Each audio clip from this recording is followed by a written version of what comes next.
Alright, welcome back to the stream. It's been a pretty shitty week. Cheers.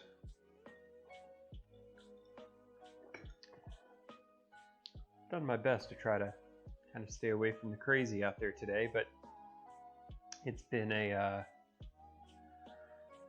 hell of a week. Good and bad, I guess.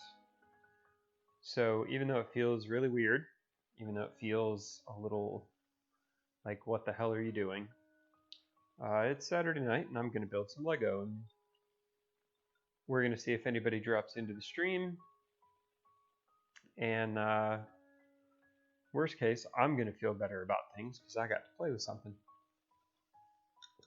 So as you can tell from the directions that are over there on the screen, we're going to do something fun today. We're probably not going to get it all finished, which is okay. That's what the ultimate gaming table here is for. We can leave it out and not have to worry about anybody messing with it. So today, come here. We're going to start the build of this guy here. This is the Ultimate Collector Series A-Wing Starfighter. Fairly new, came out, I want to say last month.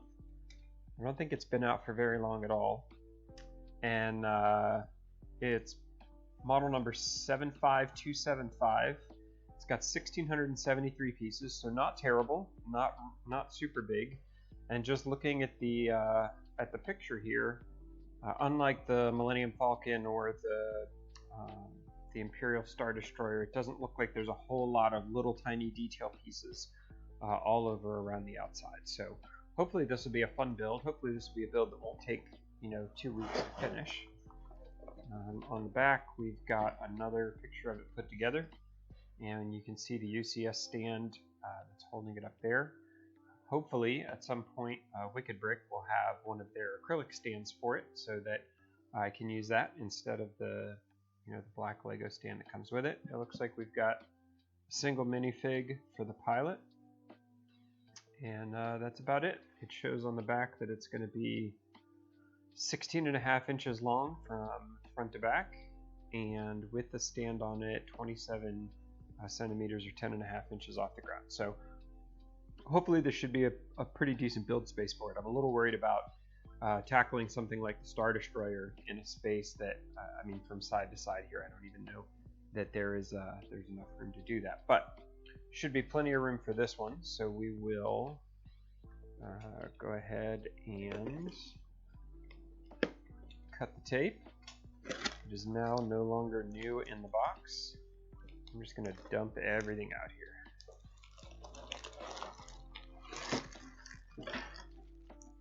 Wow. Okay. There's actually more in there than I thought there would be. Alright, box is empty. Let's see what we got going on here.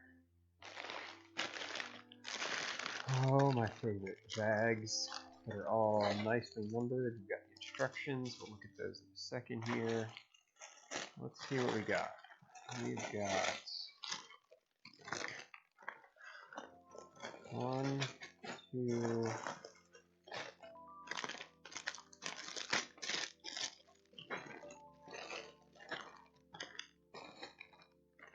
that one's just the cockpit, it looks like. I'll set that off to the side there. There's 3. We've got 1, we've got 2, 3, 4, 5, 6, 7, 8, 9, 10, 11. Alright, so we've got 11 bags. None of them look to be too crazy. There's a couple here that are pretty hefty sized. Obviously this one looks like it's going to be the UCS stand. So once we get to the end, that should be pretty straightforward. But not too bad. not too bad. I don't think we're going to get it done in 2 hours, but hopefully we should be able to get it done in at least a couple streams without too much craziness. So let's go ahead and get started.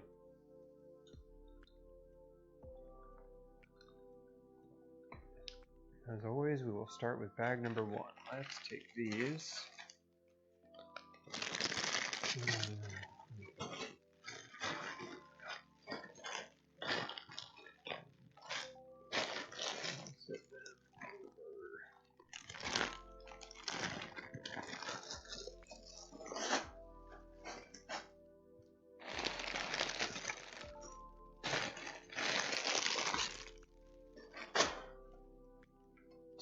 There we go. Oh, and there's the plaque for the UCS information. It'll go on there. We'll stick that over there with the cockpit. Just kind of keep it out of the way. All right, before we dig into that first bag, let's take a look at what we've got in with the instructions. We've got the instruction book, which we will be broadcasting and following online. You can see it over there on the left-hand side. I've got the digital version of the build guide. It's pulled down so everybody can kind of follow along with where I am. We've got some stickers. I'm okay with the number of stickers it looks like we've got here. I mean, I know everybody would much rather have printed Legos than ones we have to put stickers on, but it looks like we've got 1, 2, 3, the UCS plaque, and then 3 separate ones that look like they're going to go down the side somewhere. So overall, not too bad. I mean, it's not a gigantic sheet of stickers that has to be put on there, so that's not so bad. And then on the instruction book, we've got a kickoff about the design team who worked on this particular model. We've got an about, we've got some specs about the A-Wing fighter itself, and a little bit of story. And then of course we've got it in some different languages, and our handy dandy instructions on how to use the brick separator for those of you who are new to this particular game. And that's about it. So we're going to go ahead and set that aside, and we're going to use our handy dandy digital version here. If you didn't know, and I'm sure most of you do, but if you didn't know, Lego actually has all of the build instructions for any of the new kits that are coming out that are out on the Lego website. So I just went out, searched for the A-Wing, and found it, and then pulled it down as a PDF, and we're going to use that on stream in order to be able to make sure that you guys can see what I'm seeing, and we can work through the directions together and that sort of thing. So we got here kind of the overview of what each of the bags is going to do. Looks like bag 1 is going to be the chassis and the bottom of it. Bag 2 starts to build the chassis up a little bit into the cockpit. Bag 3 is going to add that front end. 4 continues work on the exterior. 5 and 6 are adding the engine nacelles on either side. 7, we start to build out the wings and the left side of the aircraft. 9 and 10, we continue to add more detail. Looks like in 9 we add the vertical ventral fins as well. 10, we clean up the cockpit and add the UCS stand, and then 11, it looks like we do the detailing. So it looks like there's a fair amount of additional detailing, maybe some weapons over on either side to get added on there. So that's what we'll be doing with each of the bags, but we are going to start with bag number 1. So let's go ahead and get started. I talked about this a little bit last stream. I'm always paranoid that when you leave pieces in the bag, they're going to get stuck in the corner. And so to avoid that, I actually use a utility knife, and apparently the world's least sharp utility knife, to cut off one end of the bag completely. That way I can look at it and I can see Nope, there's no pieces in there. And then when we dump the bag out, there's nothing for those pieces to get caught on. So pretty easy to look at it and figure out that we're not stranding anything in there that ends up getting thrown away or anything like that. So you'll find many instances of my OCD coming into play as we go through builds like this, and that is just going to be one of them. So here's another little bag. These are all just going to be, I'll take these out of here and show you so you can see them a little bit better. These are all going to be the vertical attachments. So it's the 3 wide attachment with 2 on one side of the axle and 1 on the other. Generally we see this a lot when we're putting together, my guess would be things like this, when we're trying to attach vertical structural pieces into the model. So it looks like we get all of that, or at least a fair portion of that here up front as we start to get things put together. These are going to roll all over the table and drive me crazy, but that's okay. And then we've got another bag with lots and lots of little pieces. And the little pieces here look like they're going to be decorated. We've got some more of those snap together pieces. We've got lots of little gears and wheels and bits, but nothing too bad. Doesn't look too crazy. Some Technic pieces in there, a couple axles, some wheels. So that's what we're going to start with, and I'm going to jump in and figure out what we can do here. Let's check. This is the first one where I have put together a Discord for this. So normally people just jump in and hang out and chat. And what I found last time was I spent a lot of time not focusing on the Lego, focusing more on the chat. So hopefully the Discord will mean that we can just chill out and talk rather than having to go through the chat as much as we did last time. But no big deal there. All right. I think we're doing okay. Stream looks okay. Let's check and make sure.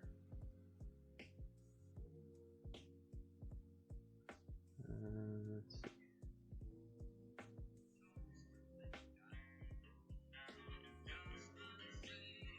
Yep.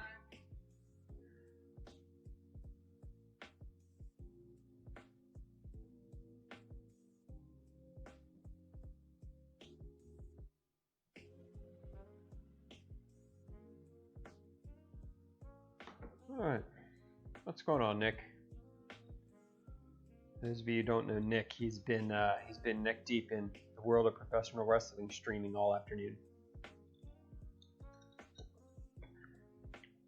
So he's been watching the world burn, literally and figuratively today. How you doing, man? What's up? How's the Discord audio working? You sound like you're on earbuds, which I see you're wearing them. I am. Where's all that fancy gear you bought? It's all upstairs with the gaming machines. Like this is. I think you need a studio drafting table for this. Yeah. Well, I mean, the setup down here from a regular setup standpoint is pretty great. Like, there's no possible way that I could get a condenser mic, I don't think, to sound good in here because the room is just so big. Like, I think it's going to be echoey no matter what I do. Last time I was just using the audio actually on the Sony camera, and I mean, I figure unless I can do some AV magic with a mic somewhere, or unless I want to build an entire another studio down here just to do this stuff, this is probably about as good as it's going to get. I'm your huckleberry. I know. I don't even want to talk about how much money I've spent, Nick. You know I'm always here to help spend more. No. Oh, God. No, good shows earlier, good streams earlier. Just doing some editing. I figured I'd watch you build some Legos while I was doing it. Yeah, build some Legos. We did the, you missed out on Twitter. We were doing the Let's Abuse Microsoft doing donation matching for all sorts of stuff around the country with different cities and protests and all sorts of craziness going on. There were a bunch of us who just jumped in and were like, look, how about if anything you donate, I'll match, and then we'll make Microsoft match it too. And I didn't go through and do the math, but I want to say we had to have gotten $15,000 or $20,000 worth of donations in 2 hours. Wow. I mean, wow, that's awesome. Like I had one of my coworkers, Ashley McNamara, had put up that she was gonna match up to $1,300 or something, and I was like, well, since I statistically make 23% more than the women at my company do, why don't I just increase her amount by 23% and say I'm just going to donate $1,900 or $1,950? And literally the first DM I got was somebody donating the entire $1,950. And I was like, well, should have set that one higher, I think. Wow. Yeah, it was pretty crazy. It was pretty crazy. It was definitely between that and the SpaceX. It was the only redeeming factor of this ridiculous day, for sure. Yep. I put my head in the sand for about 4 hours and came up to everything's on fire. Right. Yeah. I think the last thing I saw before I just had to turn it off was that at 4:45 p.m. Pacific time, Seattle mayor declared a full curfew at 5 p.m. Like, that's gonna end well. I was like, no. So they're in LA. They're looting the Grove, and there's a citywide curfew in LA for 8 p.m. now. Arrested on site if you're outside without probable reason. They're burning a CVS in Raleigh, downtown. That's all I got. I had to switch off after that.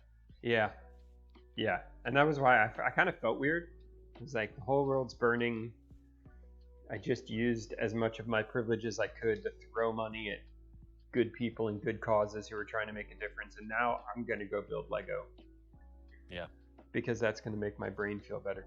And drink. I'm gonna edit some shows, and then I'm gonna do my part to the eradication of space demons. There you go. All right. Well, I'll be done here. I'll probably be done here around midnight or so, and yeah, I'll jump on. Get at it, brother. Have fun. All right. Here we go.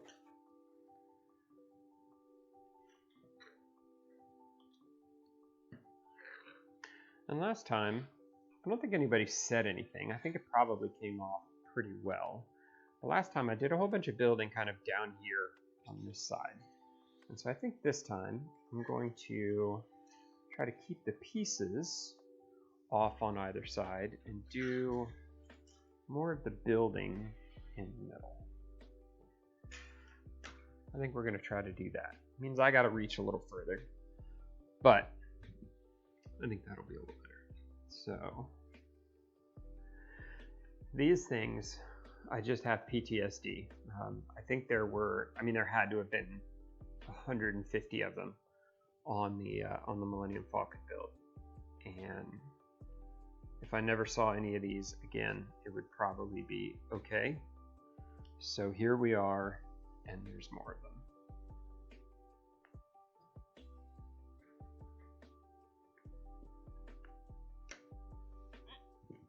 Alright, we need 3 more of them. And 2 of these. And we're gonna go there. And there. And there.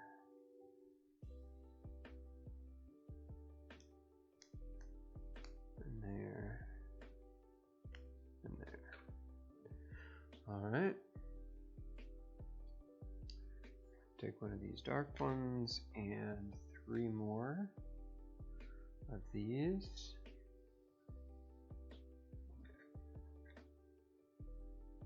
And we go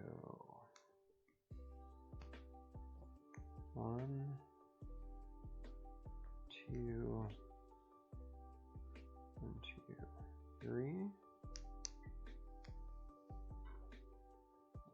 And overlap 3. We go like that. Now we need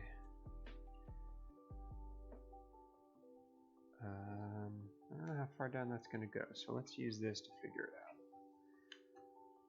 This guy is going to go in here, and then it goes there, and that goes there. And then we've got a little side quest. So we're going to take that guy, 4 of these, 1 of you, 1 of you, 2 of those, and we're going to start stacking stuff up here. That, and that, and that, and then you go on here. So now we've taken our vertical piece here, woo, vertical piece here, we've added in the horizontal piece here. So now we've got some flexibility to be able to do some things. And then put you and you.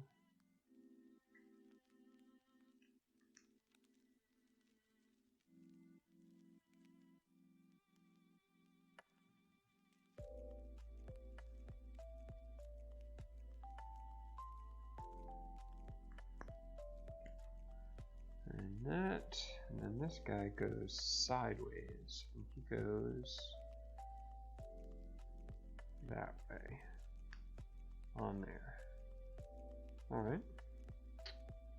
And then this whole thing attaches to the back like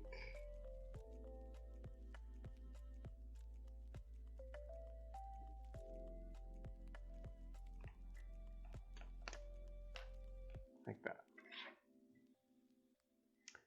And looks like we need to build kind of the same thing again. We'll take one of those and put it right there. Then we need 2 more black ones down here on the bottom.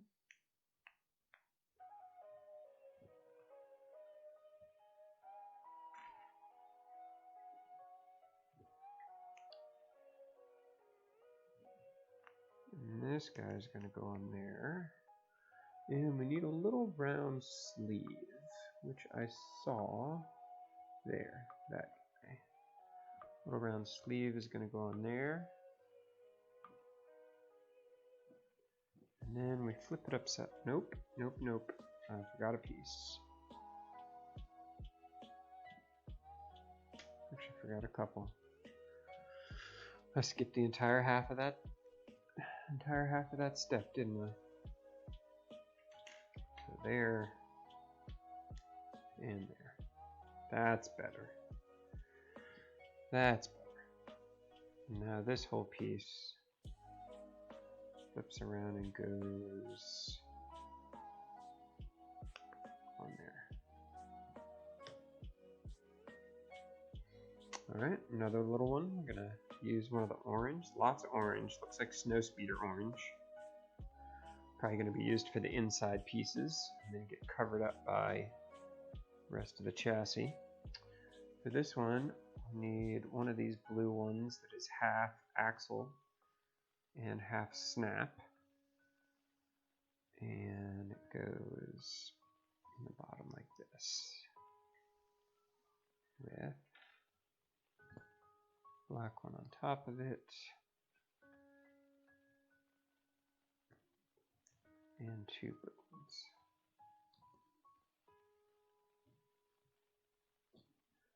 And then we take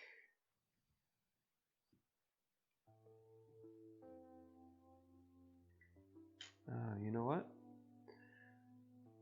That step 2 there makes it look like the 2 blue pieces are side by side, but we can see in step 3 that they're actually top and bottom.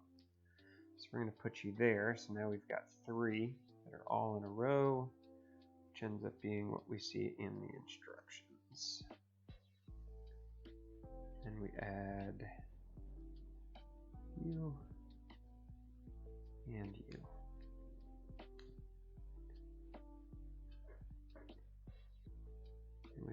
this right behind, like that. Now those are the same height, which means we probably got it right.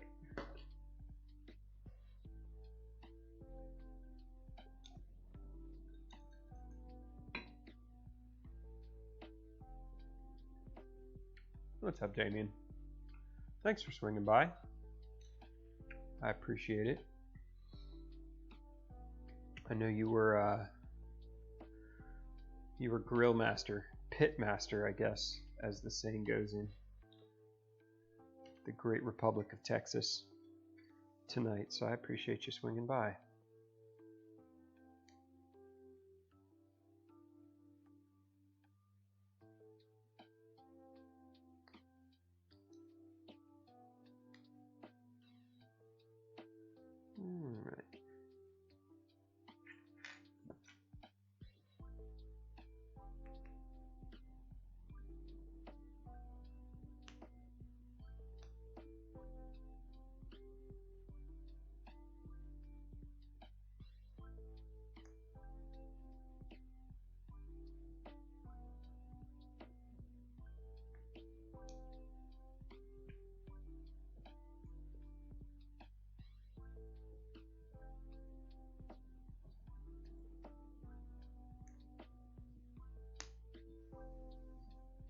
Alright, I think we got that whole thing right. And then this is going to go in front of that orange piece we just put. It's going to go there.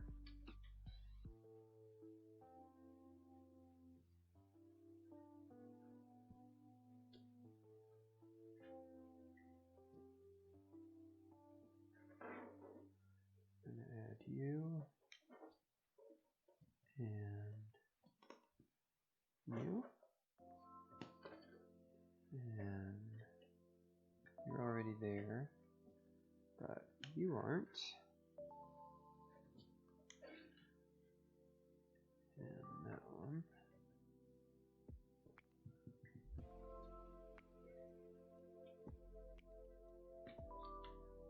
and that. All right.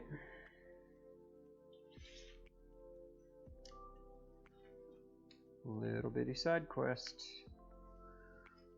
We need one of those. We need 2 of these.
Alright, looks like we set that aside. My guess is we're going to build something that looks an awful lot like it, that attaches to the other side, but let's see.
This is actually super chill.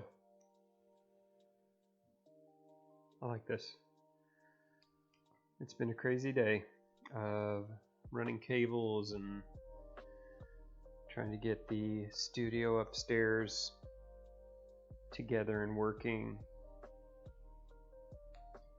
Feels like it's just non-stop, one house project after the other.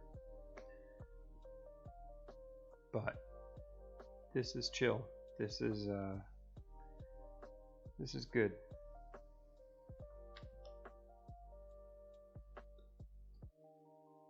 Yep, goes like this. Yeah? Yeah.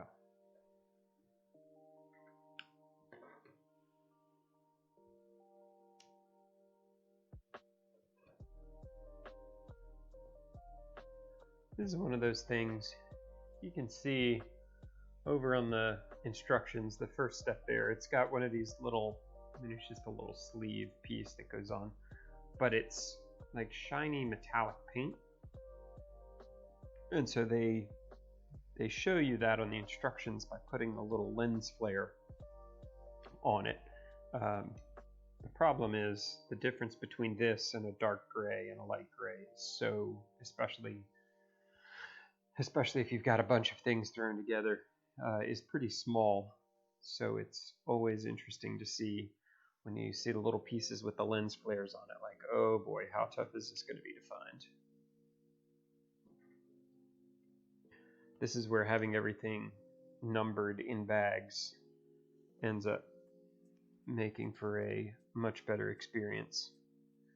I've been scouring eBay to find more of the retired UCS sets, the sand crawler and like the X-Wing and B-Wing and TIE fighters and those sorts of things. And there are plenty of people that'll sell them to you in great condition, even some collectors who are more than happy to kind of ship everything over. And I look at it and think, you know how much it would suck to not have everything in bags and put that, 1,000 or however many piece project back together. And I just don't think I can do it.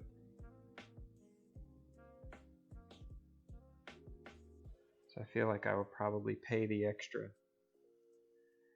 just to make sure that all of the stuff is there and in boxes, and that putting it back together doesn't turn into a gigantic shit show.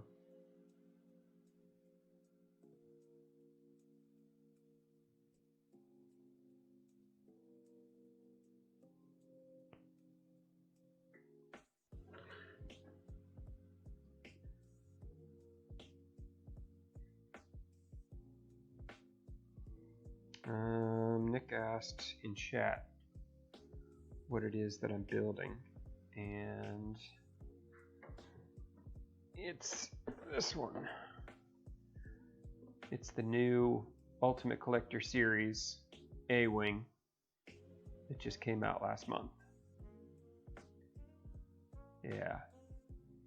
I've got two more of those helmets, the same ones that we did last week, but they were, I figured they were all going to be kind of the same thing, and doing the build again doesn't sound like a whole lot of fun, so watching it, I imagine, can't be a whole lot of fun either, but I was excited about the A-Wing, so we'll throw it together, see what we can do.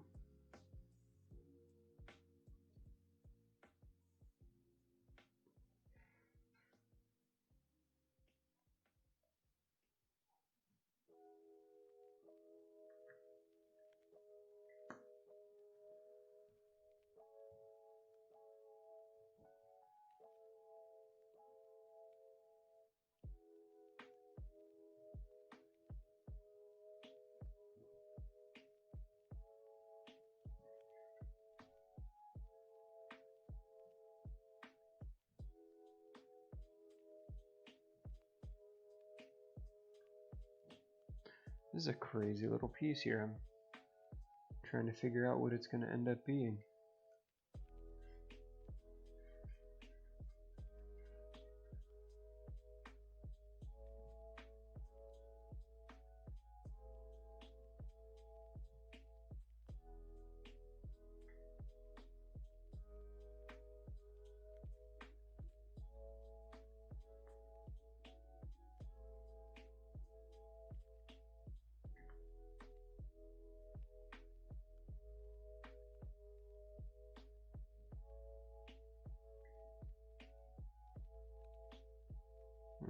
Yes, that's right. Then I gotta rotate it that way, and I gotta put a wheel on.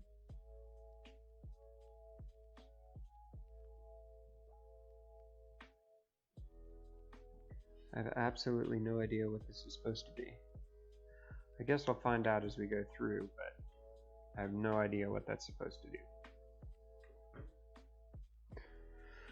I ain't got no idea.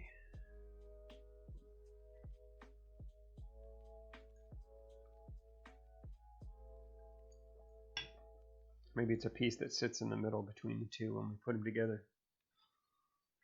I don't know. It's funky. Funky.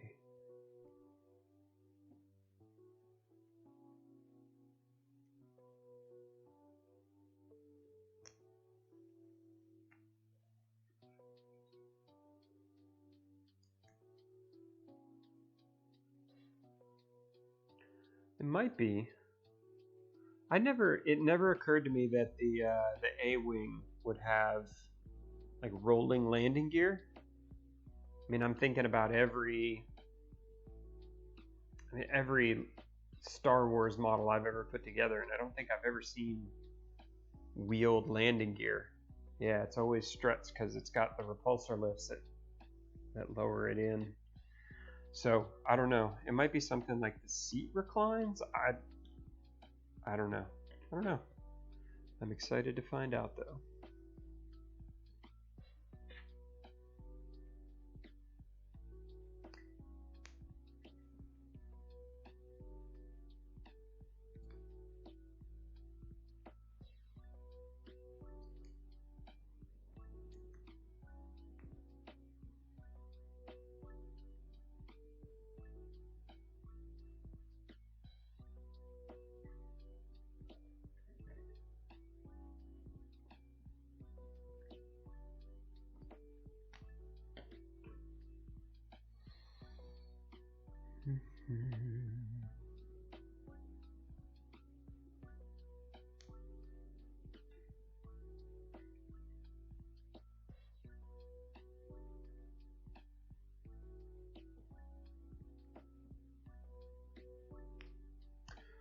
Yeah, the A-Wing never really seemed like a luxury to me. I always felt like the guys who weren't good enough to get into the X-Wing. That's probably not very fair of me. I'm sure there were some perfectly good A-Wing pilots.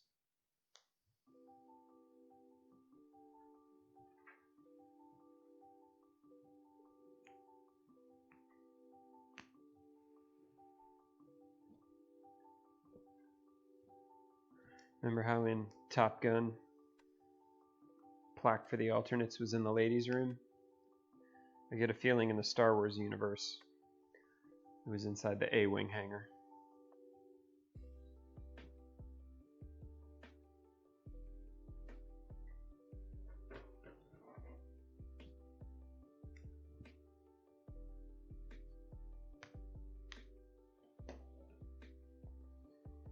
I'm sure I've offended all the A-Wing pilots out there. It's okay. The world's burning down. We'll all live.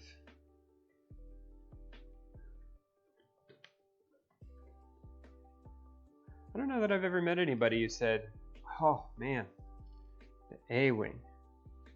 Now that's the one. That's my favorite. I mean, there are people who are fans of obviously the X-Wings and the TIE Fighters. Even the snow speeders are pretty cool. Big ships, Millennium Falcon, Star Destroyers.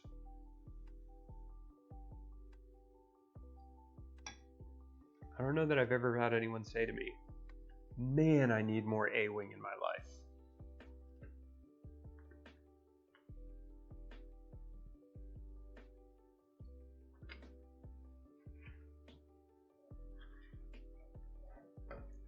I feel like there are entire steps here that I just went ahead and skipped because we did them once already and my brain just blocked them out.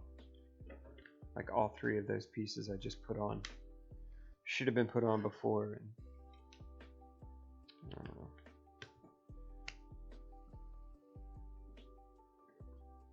don't know. No. One more. There.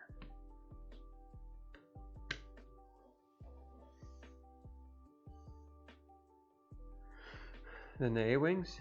Yeah, I don't know. I'm trying to remember, like, in which of the Star Wars movies was the A-Wing heavily featured? I mean, I can think of all the rest of them, but I can't even remember. I can't even remember which of the 9 movies features, you know, hotshot A-Wing pilots. I mean, I think it's a cool build and all, but I don't know. Oh, and look, as expected, pieces go together. I still got that wheel right in the middle. Not exactly sure what we're going to do with it.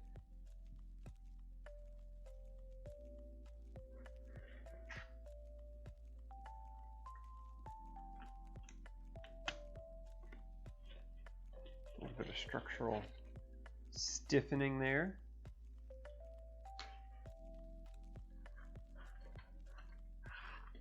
And then you're going to do the same on the back.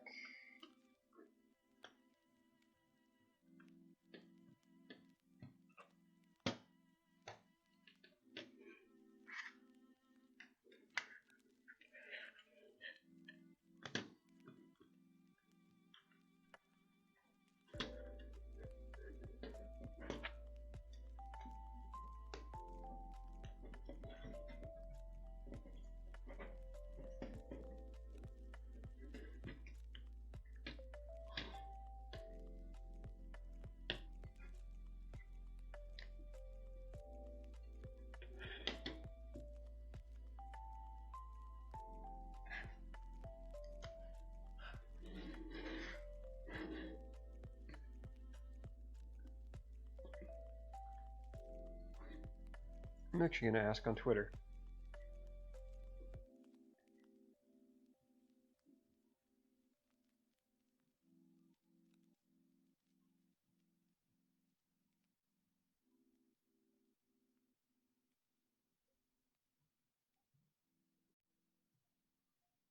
All right.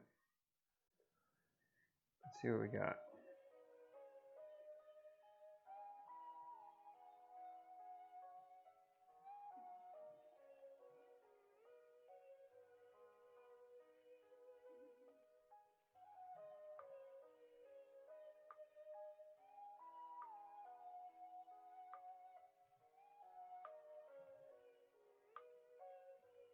All right.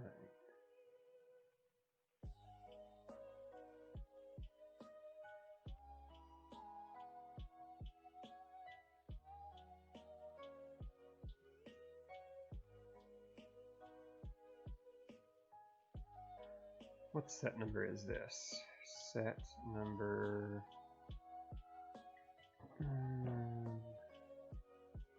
75275.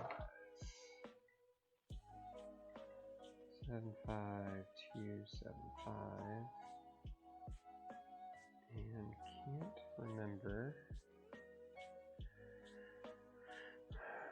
which episodes of Star Wars featured more than a passing A-Wing.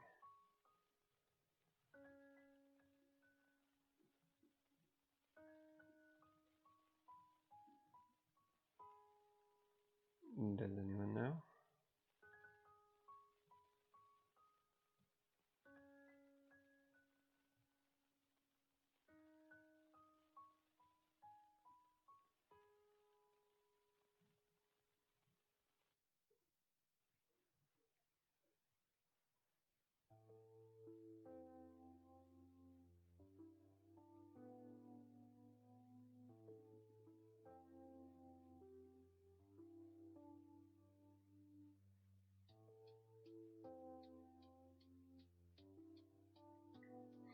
There we go. Yeah, you think so? Like, I'm trying to remember. I mean, obviously, the original Death Star runs were all X-wings. I mean, they had multiple squadrons of X-wings. I guess in Jedi, were there A-wings that were being used to go inside the like half-built superstructure of the Death Star? I mean, I suppose it's possible. I don't remember. I don't remember that being part of the deal. I don't know. If anybody knows, Twitter does, though. Twitter knows everything. Just ask them. They'll tell you.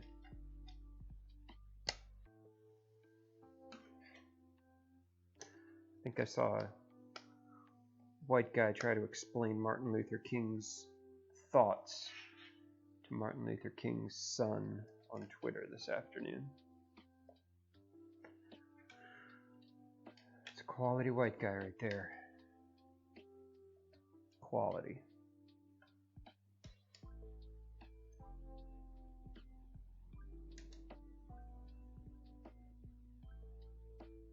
And I'm not even slightly kidding.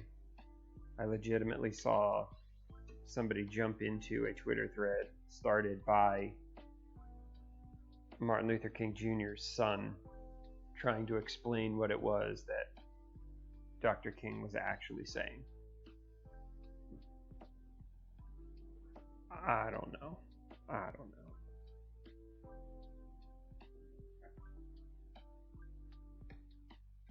Remember that football segment? Come on, man. That's how I felt on Twitter today. Alright, so apparently there were 3 A-Wing variants. Okay. Which is even worse because I still don't remember seeing any of them.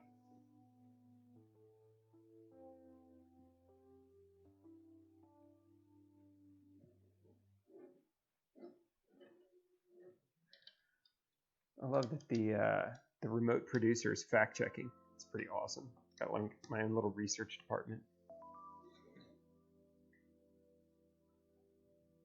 Anything back from Twitter yet?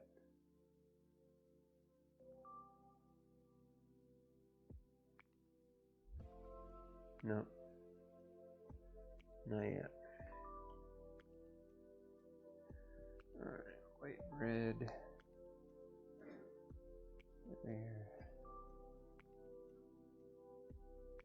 R-22 is the one Obi-Wan flew to the flaming planet. Is that the one that had like the ring around it that added the hyperspace?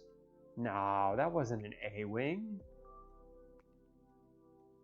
Because I think they actually made an actual model of that ship with the docking ring that went in it. That was an A-Wing?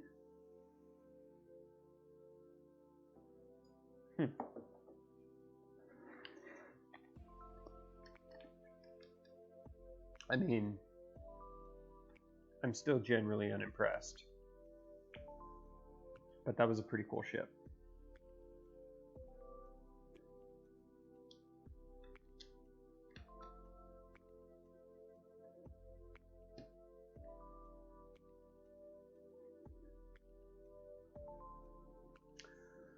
All right.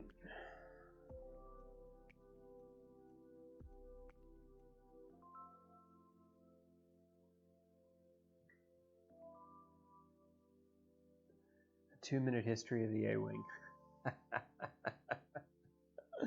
I'm tempted to throw it up on stream and see how the NDI connection would handle me just replaying it for everyone. But it's safe. I wasn't real worried you were going to try to rickroll me with like midget porn or anything. Although maybe I should have.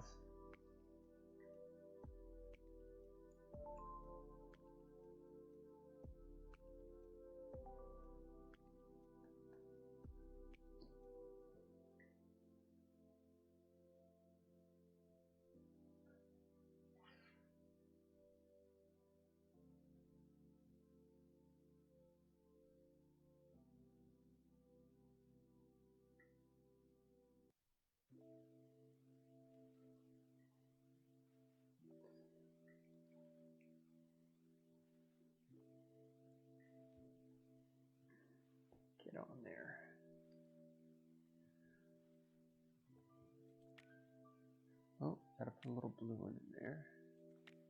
And then we can top it with you. And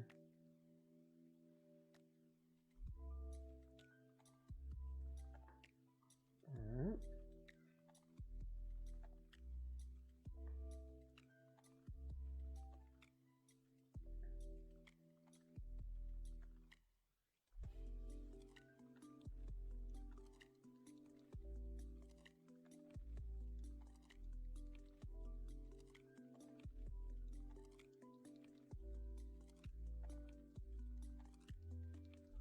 Wow, that was convoluted.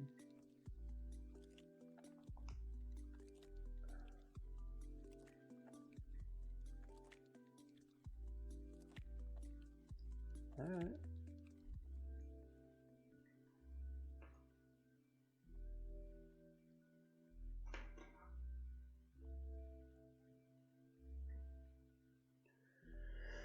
And then this whole thing goes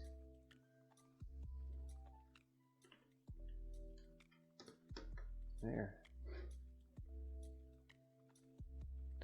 Now looks like we got to build one for the other side.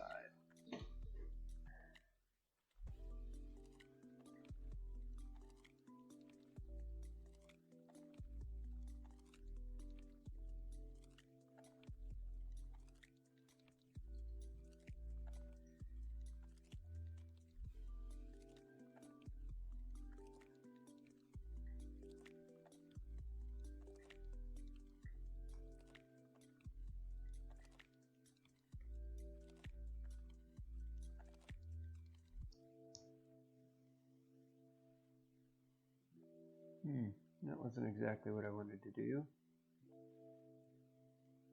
There we go. I didn't even know that was an option. And now we know it is.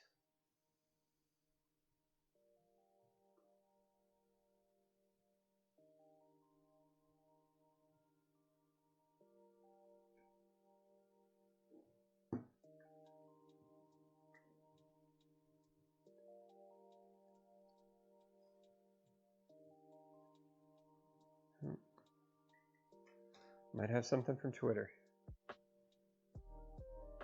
First appearance on Return of the Jedi, Battle of Endor. Battle of Endor. Interesting. On the surface? Or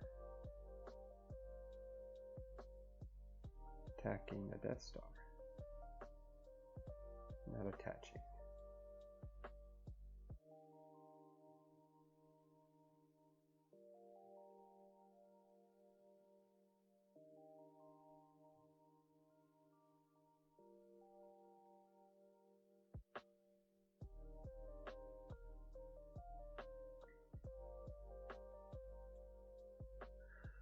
I'm gonna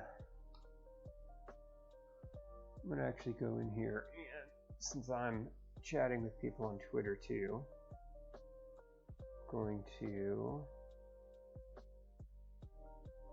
put my Twitter handle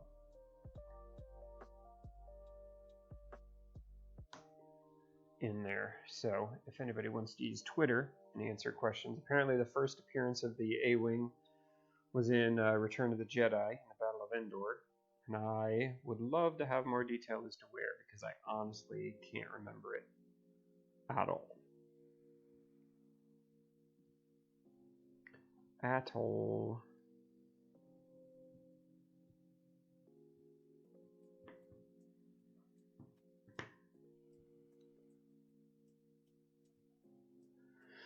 All right, now what do we got here? We've got these, and we've got a gear.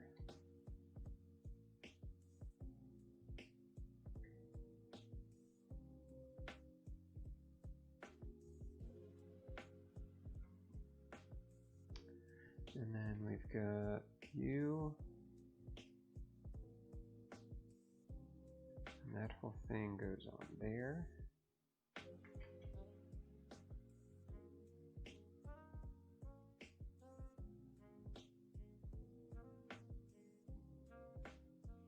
And then just like the last one, we take this entire thing and we shove it back as far as we can. And then we throw another red cap on the end.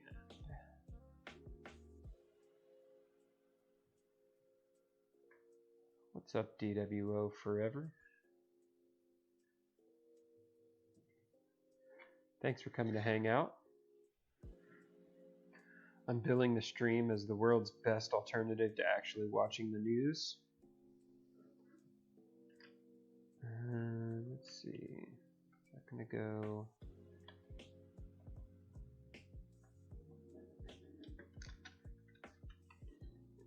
So I'm guessing that goes in there. Oh, look at that. It is a gear of some kind.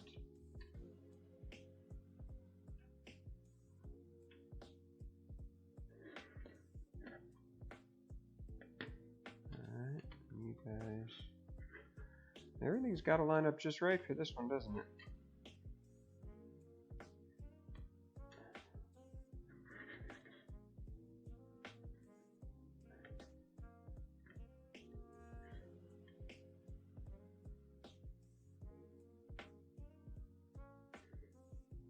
Now, looking at this, it appears this is off by 90 degrees.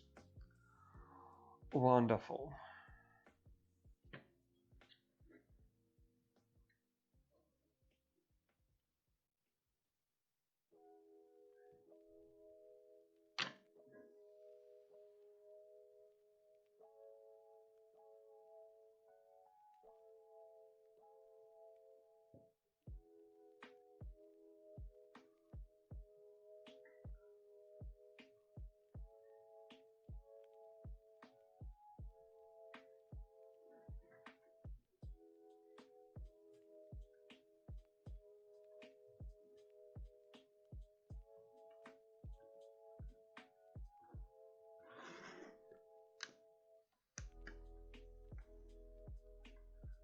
Alright, there we go. And now it rotates a full 180 degrees.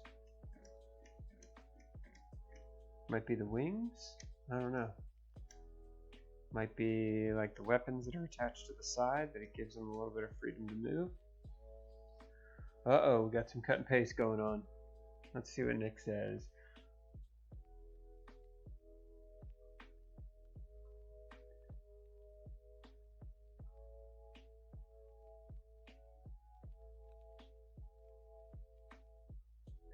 One of the earliest rebel units to use was the Phoenix Squadron, which otherwise known as the Not Rogue Squadron, whose pilots would tragically meet their match in an encounter with Darth Vader.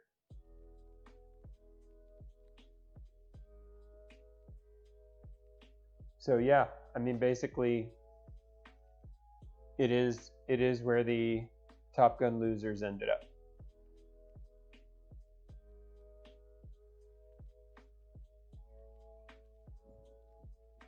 Plaque for the alternates is in the A-Wing hangar. I'm sticking to it.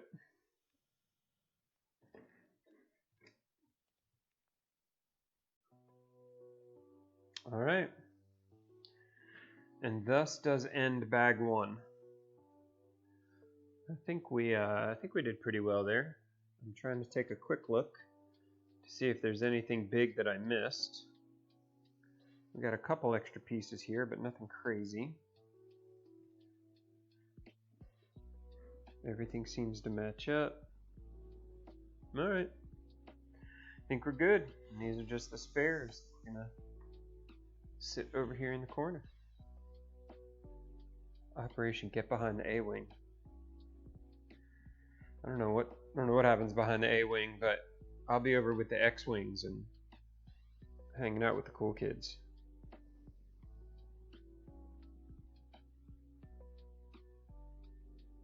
Nice.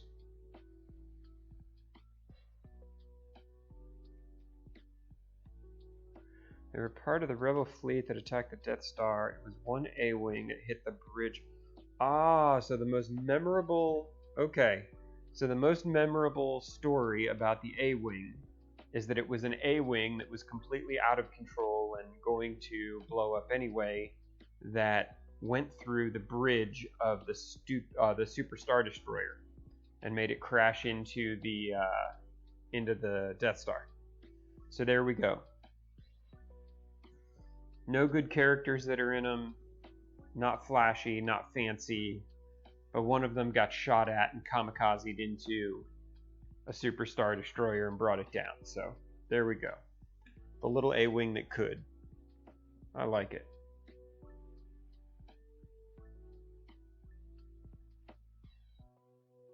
Who is that? Rodrigo Gaziano. Awesome. Thank you, Rodrigo. Good deal. All right, finished bag 1. Where are we? About an hour into this? I bet we could get 2 bags done. Get 2 bags done and then still have time to knock off and not make this last all night. Okay. Bag number 2. Bag number 2 actually looks pretty small. Maybe we could get 3 bags done. I'll have to see. All right.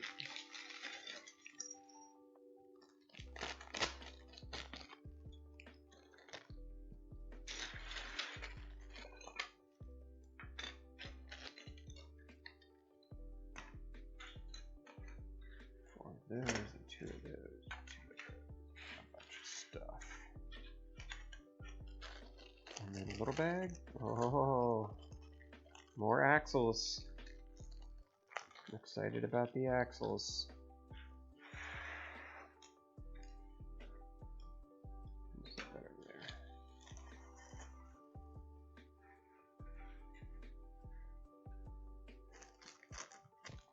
there. All right.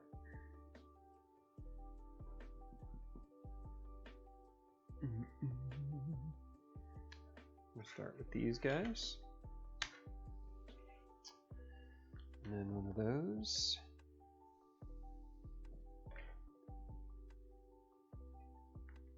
And you and... It's funny, in my head, I have ridiculous names for all these different pieces. Just because trying to find things and keep them straight in my head. Like I've got kind of my little names, and I don't know enough to know if there are actual, I guess, Lego approved names for a bunch of this stuff.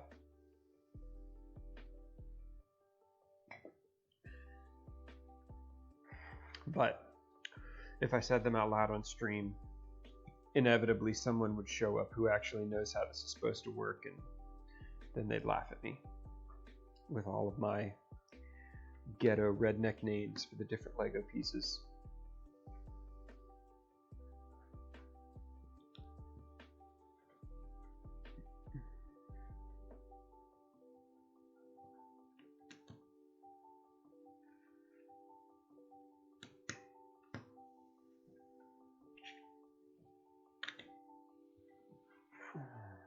This actually, I mean, I could be wrong. This could slow way down here in a second. But this actually feels like it's going to be a pretty dang quick bag. So maybe we can get another one in before we knock it off. All right, and 67.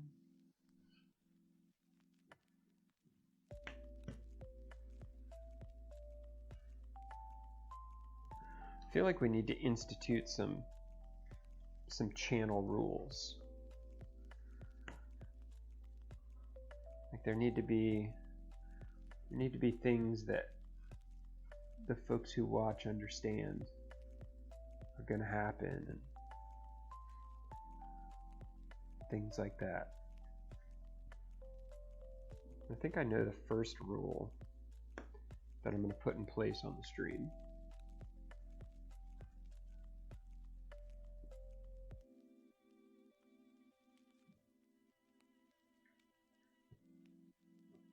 I think it's pretty straightforward. Like I don't think anybody's going to be surprised by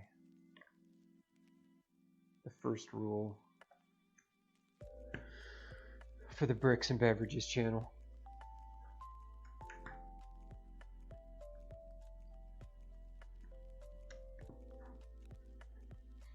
But The first rule is on step 69, everybody finishes their drinks and we all get a new one.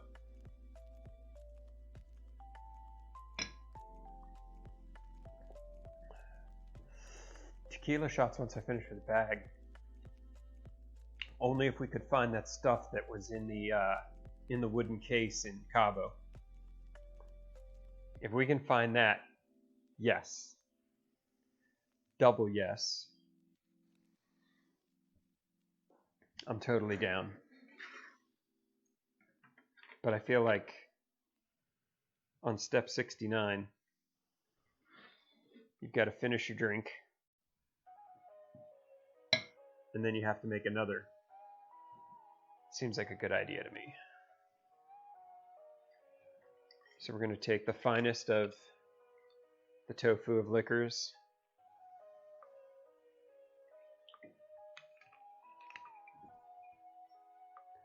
Probably going to pour too much in a little glass like this one, but that's okay. And then we're going to take the most magical of mixers, that being Kool-Aid lemonade.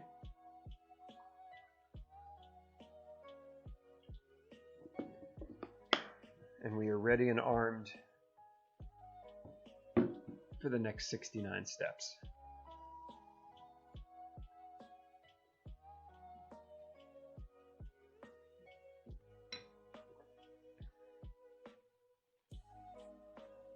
All right, step 70.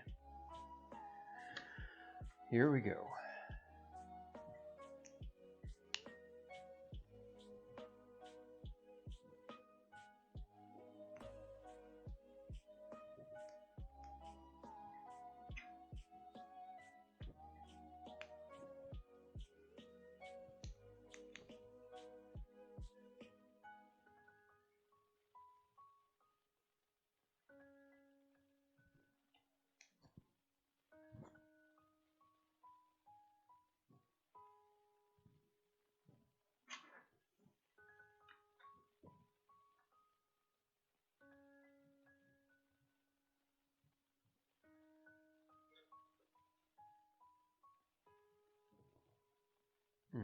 I was like, what did I forget to do there? And then I found it.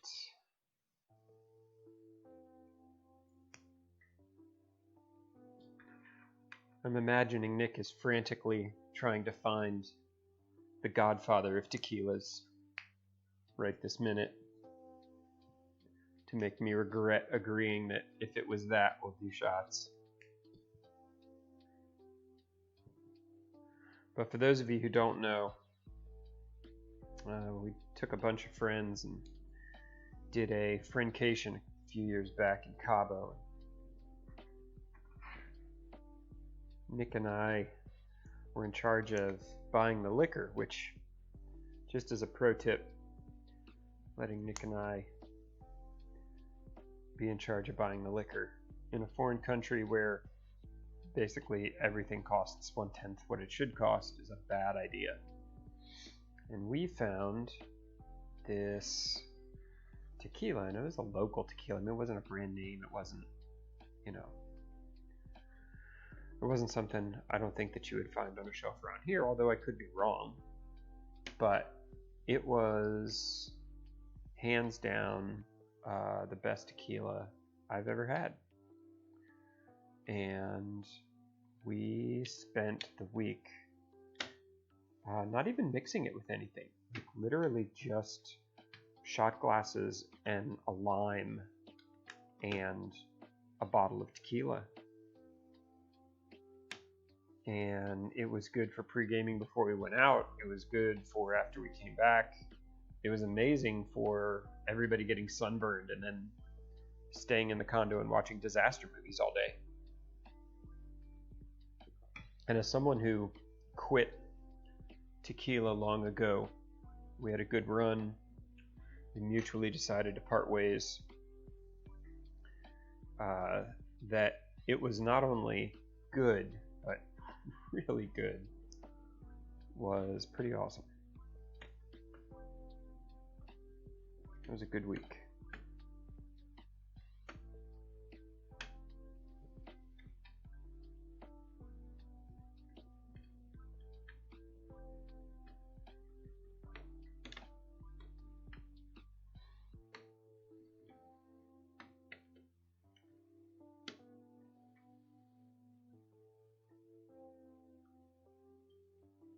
That was a good week.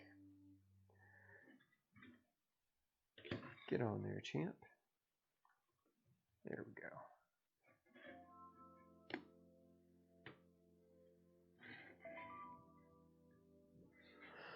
All right.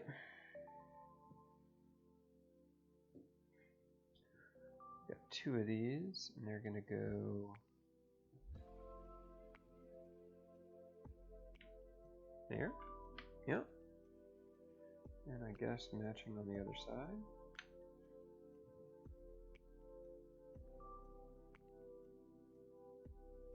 And side quest.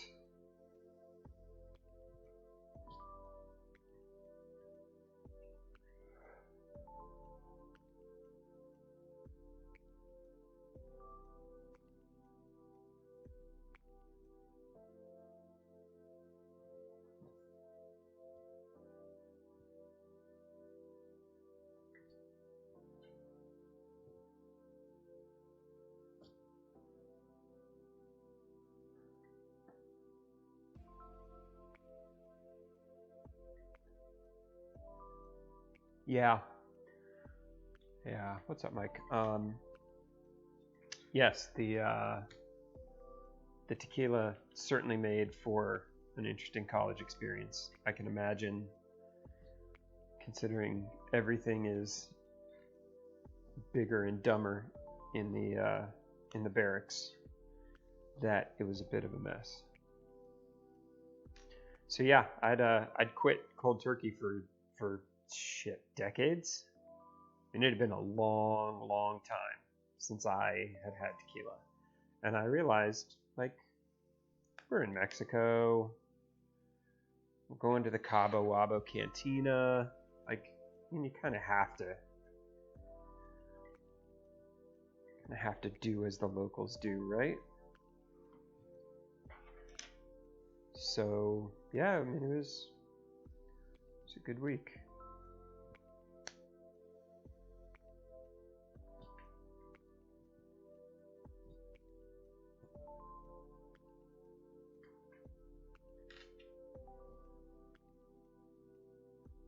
Oh God, I knew you were.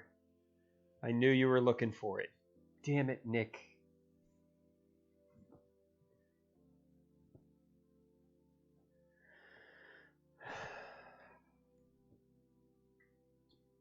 I feel like we'd be forgiven for drinking at this point.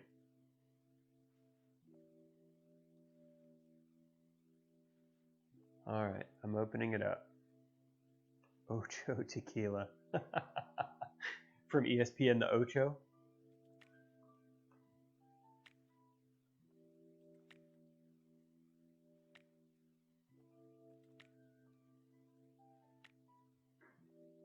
All right, what do we got? The Ocho Tequila, Los Altos de Jalisco. What makes you think that one's it? Let's click the buy link and see what happens. Sampson and Surrey is the U.S. importer. Single estate. That might be it.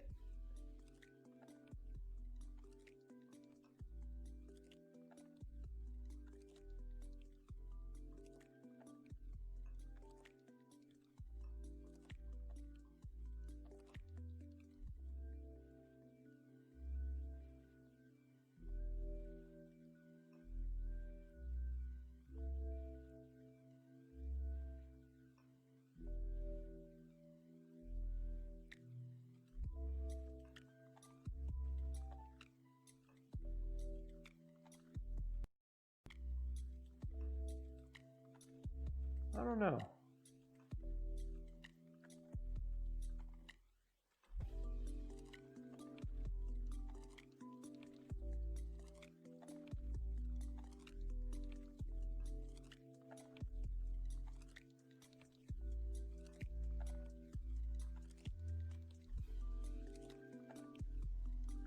I don't know.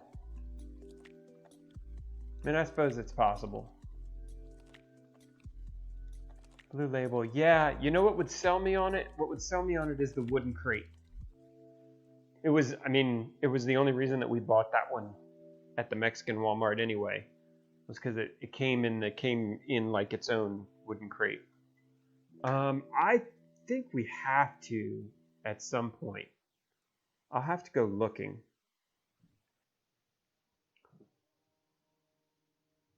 I don't know. That was this is one of those weekends I wasn't terribly interested in taking a whole lot of pictures.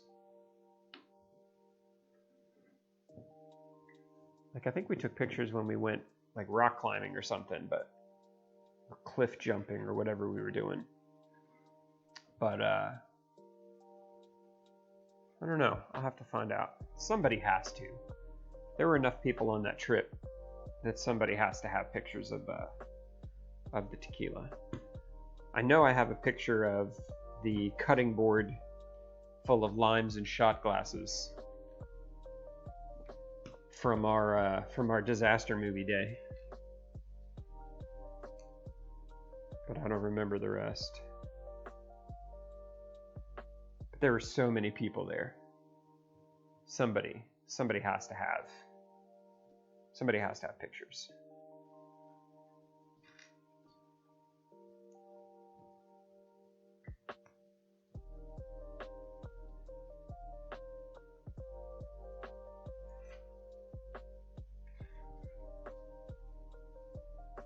But until we get verifiable proof, I'm calling this myth busted, and I'm saying that's not the tequila.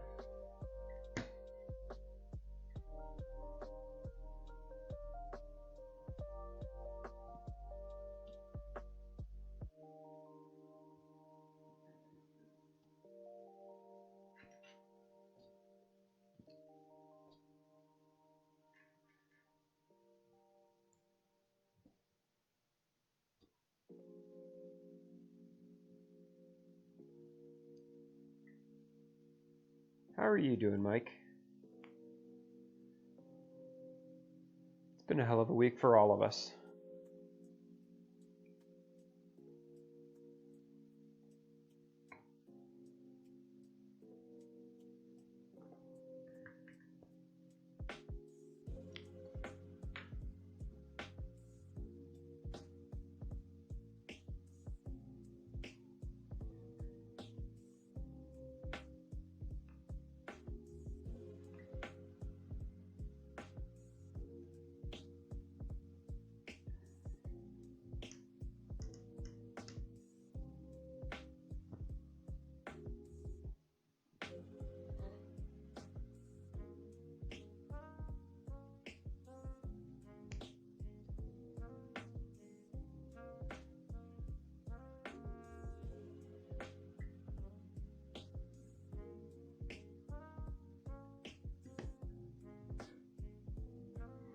Look at that. I think that is going to be the flight stick there.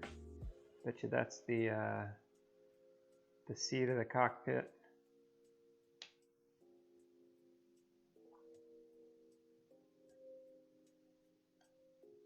Get on there.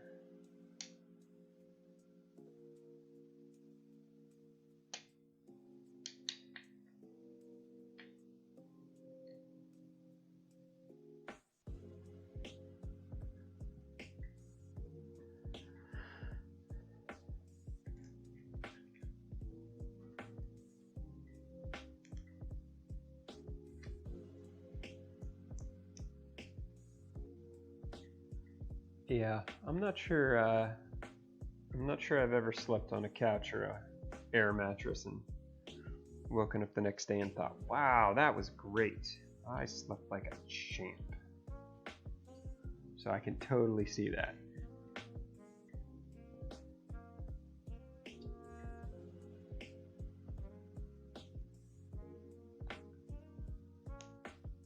I can totally see that.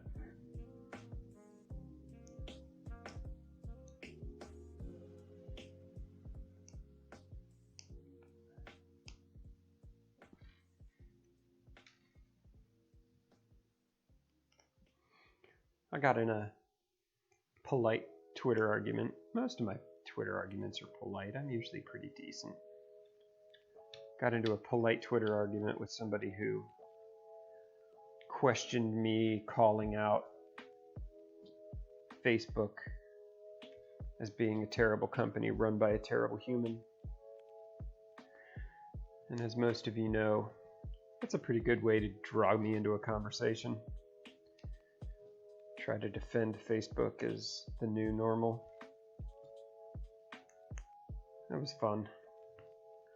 And everybody left it in a pretty good mood. We all agreed to get a beer and talk about it more once the COVID's gone.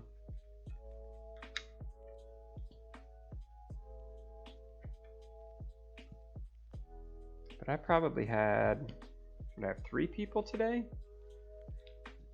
3 people today reach out to me and be like, hey, you quit Facebook, didn't you? How did you do that? What did you tell people? How did you make it happen? And I was like, it's pretty easy. Put up a post and said, can't be party to something this terrible that's it's hurting America. Just can't do it. I'm out. And I downloaded my data file, pulled down all the pictures and everything else that I put up over the years, and just deleted the account. So peace out.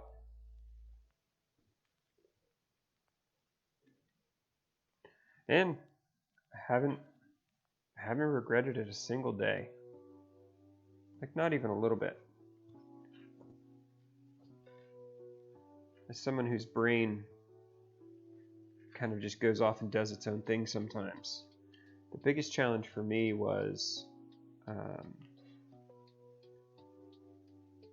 kind of reconciling the huge number of people that you thought were close or that you had a relationship with, and that as soon as you're not on Facebook, they just disappear. I mean, I spent years like rebuilding relationships with people I went to high school with, people I went to college with, and since leaving the Facebook algorithm and since leaving the place where people can flip and scroll through your every thought about life, I would say the vast majority of them, I mean 90% plus of them, just ghosted. Just ghosted. Which, you know, I mean, normal people would be like, well, shouldn't have cared about it anyway, but like I said, my brain is stupid.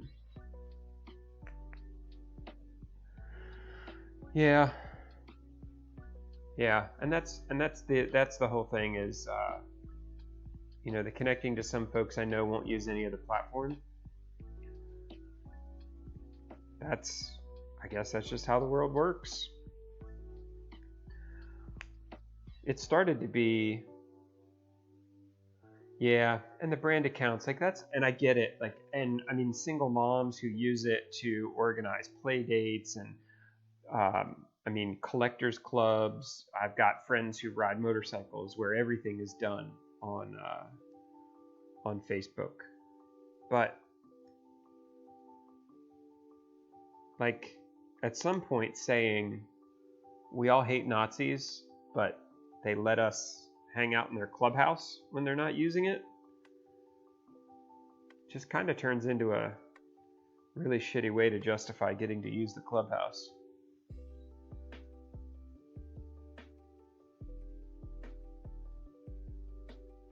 But what are you going to do?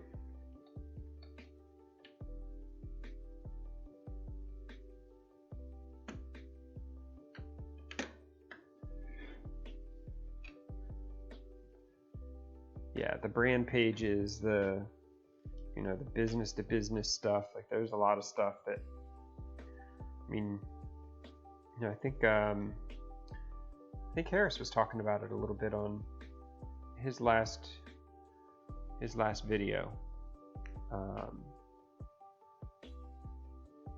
That, I mean, obviously you've got a lot that you've got to swallow, but if you can do that, there's a huge number of people that you can reach out to. You know?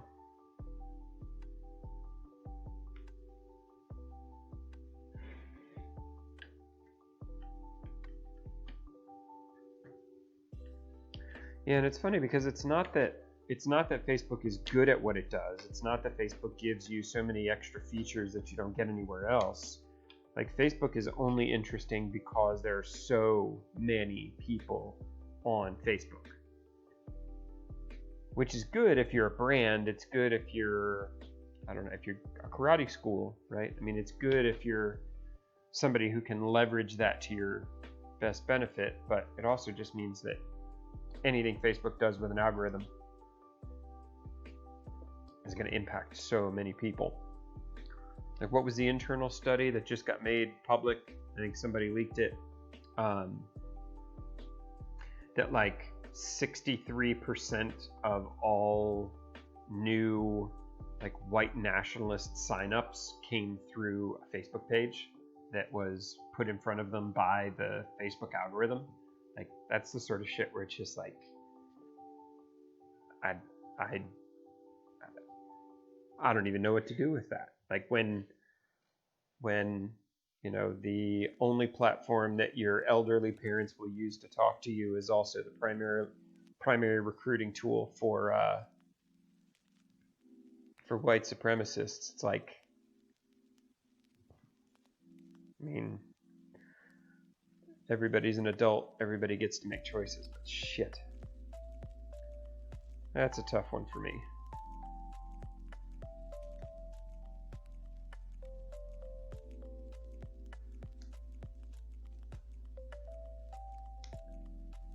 Alright, did I put that together right? I think I did. Where do you go?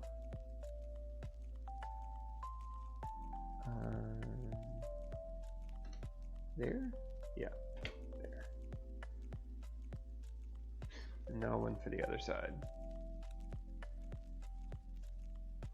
Just because I'm honestly surprised Twitter and Facebook made it this long, just because the life cycle of a social media network? Or specifically because of their behavior?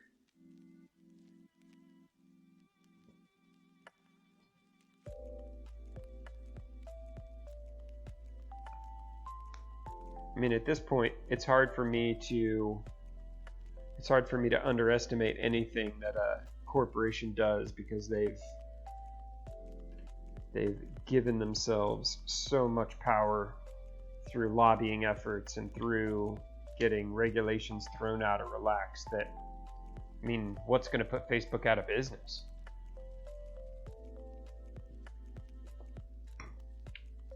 Sure. And now, you know, they landed in that zeitgeist, and now they own WhatsApp, and they own Jiffy, and they own, you know, 100 other things where the only thing they do is collect telemetry about you, whether you use the platform or not, and then sell that telemetry to ad agencies. And we put up with it because, you know, nobody wants to find out that their high school friends really don't give a shit.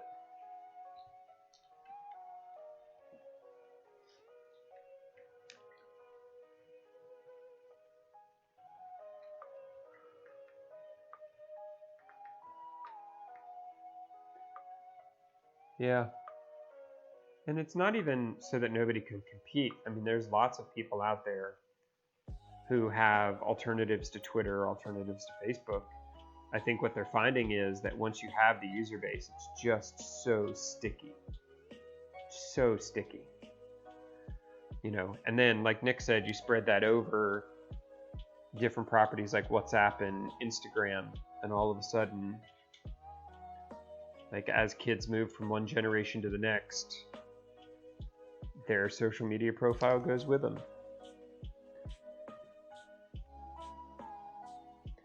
Facebook's for old people. Well, now Facebook's for people who are trying to build streaming brands and people who are trying to run karate schools, and doesn't matter that it's the old boring platform.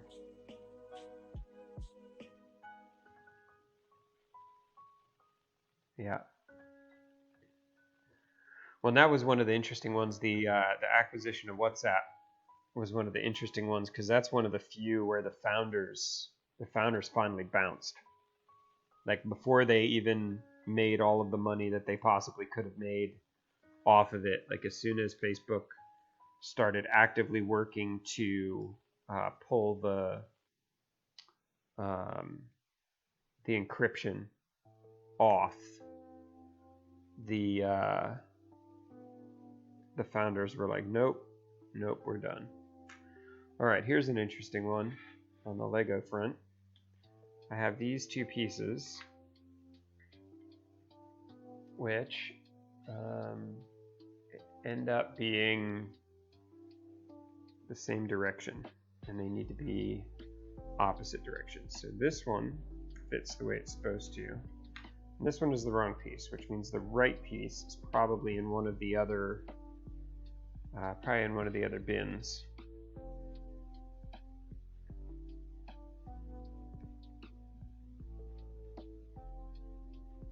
Nah, cut yourself some slack, Mike. Literally it sucked. Like it was, and because I didn't go to, I only went to that high school for 3 years. They all kind of grew up together. I left and went to college and kind of never looked back. I don't live in that town anymore. It was a lot of effort for me to rebuild some of those relationships. And literally the minute I signed off of Facebook, I've not heard from any of them again. So, I don't think it's a you shouldn't care about it thing. It definitely ended up hurting. I took it more personal, I think, than I need to. Yeah, I think Signal or Telegram, there were a couple of them where as long as the companies were legitimately trying to maintain end-to-end encryption, that's where they were headed. At least that's where their money was headed. I've switched most everybody over to Signal at this point. There's still a couple WhatsApp, especially in Europe, but Signal works pretty well. I've got a desktop client, so when I'm sitting at my desk, I can use it. All right. And there's bag number 2. We got 20 minutes left.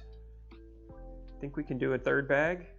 Should we cut our losses at 2 and move on? I think I'm gonna do a third because I've got half a drink left.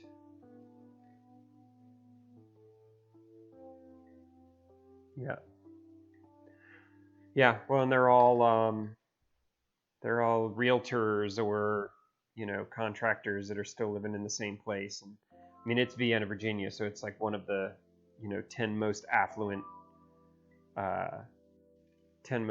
cities on earth, and everybody, they've all got big families and big houses and the whole deal.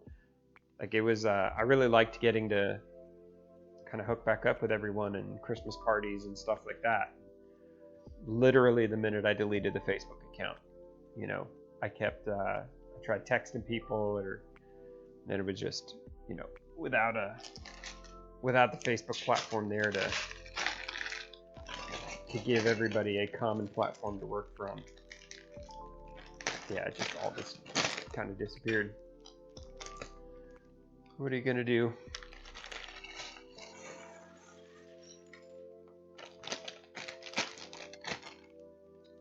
All right. Bag 3. Looks like we're going to get to work on the nose a little bit here.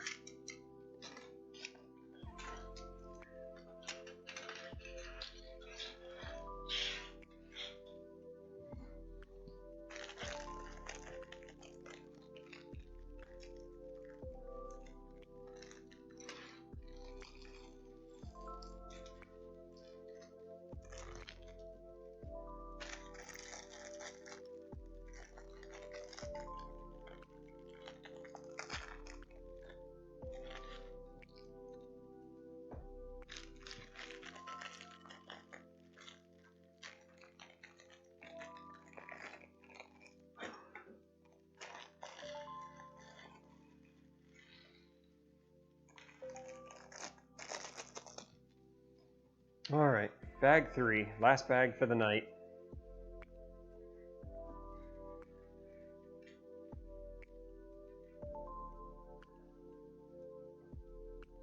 Yeah, Messenger was one of those things that ended up kind of filling so many different gaps. I mean, it was WhatsApp, it was Instant Messenger, it was kind of all of these different things put together, and it made it like for the people who didn't go to WhatsApp, it gave them the functionality, but it wasn't encrypted, so everything that you put in there ended up getting harvested.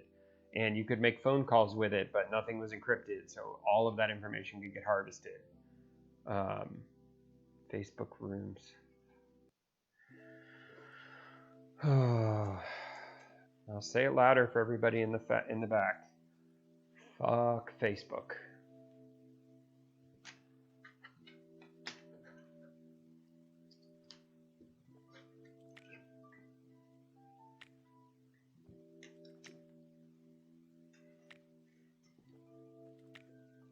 I feel like at this point we don't need another Zoom.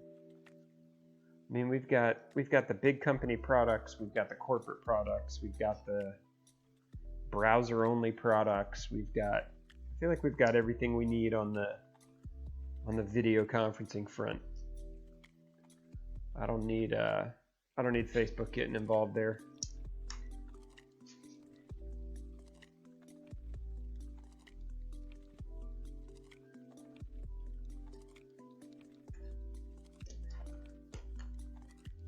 Facebook rooms. I didn't know that they were working on that, but it doesn't surprise me at all. Doesn't surprise me at all.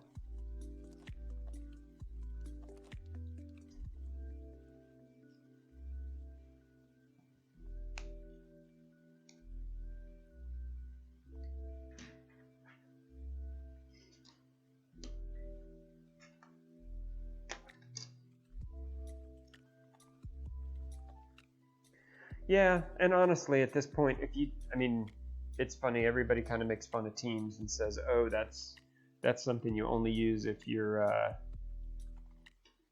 have a corporate account." But then I look at WebEx, and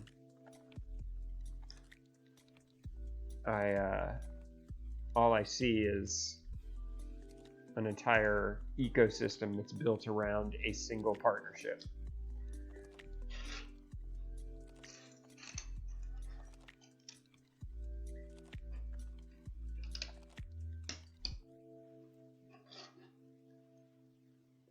What is Portal? I'm not even sure I want to know, but like I'm taking it's not the really cool game where you do puzzle solving by throwing things through portals. So, enlighten me. What is Portal?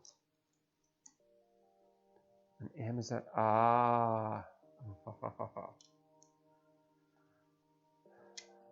Yeah.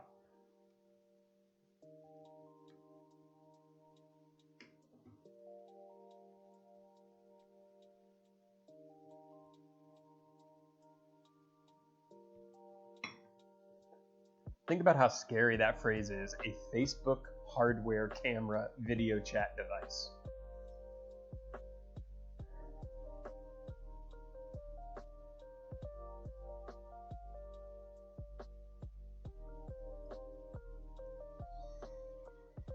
Yeah, and I don't even know, like this is probably a distinction without merit. But I got one of the new, I've got Google Home devices, which I guess are now Google Nest devices. Who the fuck can tell how Google names anything? But I've got a bunch of them because it's what I use to run all of the home automation. Like I've never built a shopping list. I've never bought anything, but it does open all the doors and windows and stuff like that. And the new one, the new great big one, includes a camera in it, and it gives you a couple options. Like you can use it as a full chat device, and I think it just uses Google Hangouts or Google Duo or something, whatever the Google FaceTime equivalent is. And I just went in and turned all of that off. Like they let you Google Meet. Oh, Google's killed more products than you and I have worked on together in our careers. But it was nice that, I mean, I don't necessarily trust Google. I probably trust Google more than I trust some of the other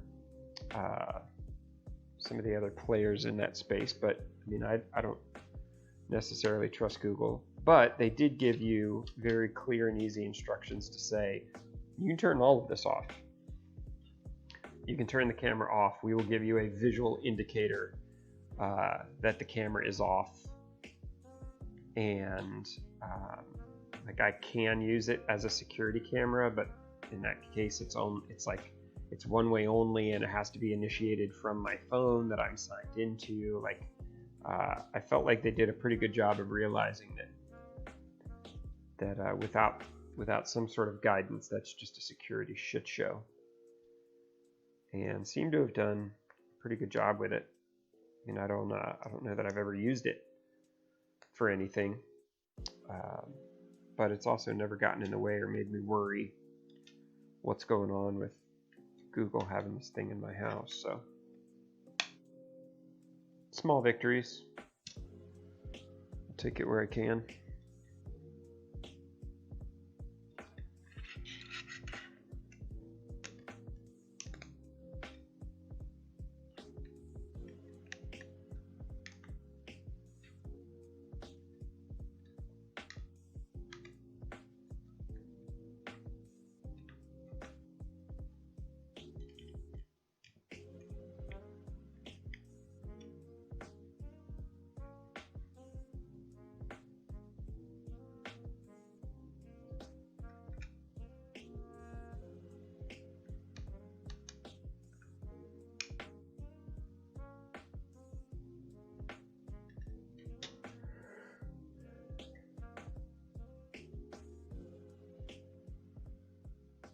Converting everything back out. I didn't know you'd left. Mike and I have had that conversation about the Apple ecosystem a few times, and just how hard a transition that can be, especially once you've started making any sort of significant financial investment into the content itself.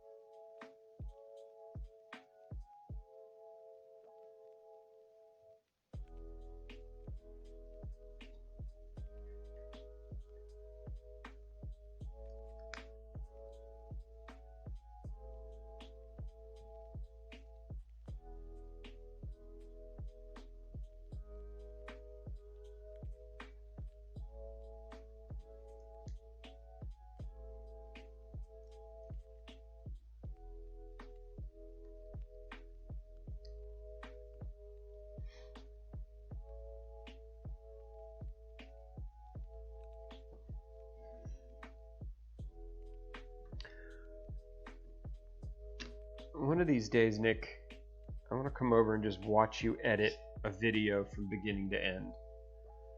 Like I've been kind of throwing myself into a couple different tools, whether it's Resolve or Premiere or even Camtasia for some of the stuff. And I think I've been doing okay, but it'd be awesome to just watch the process from beginning to end and just figure out, like, is there something in there that I can jump into and be effective at.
Yeah, if you end up doing an end-to-end on stream,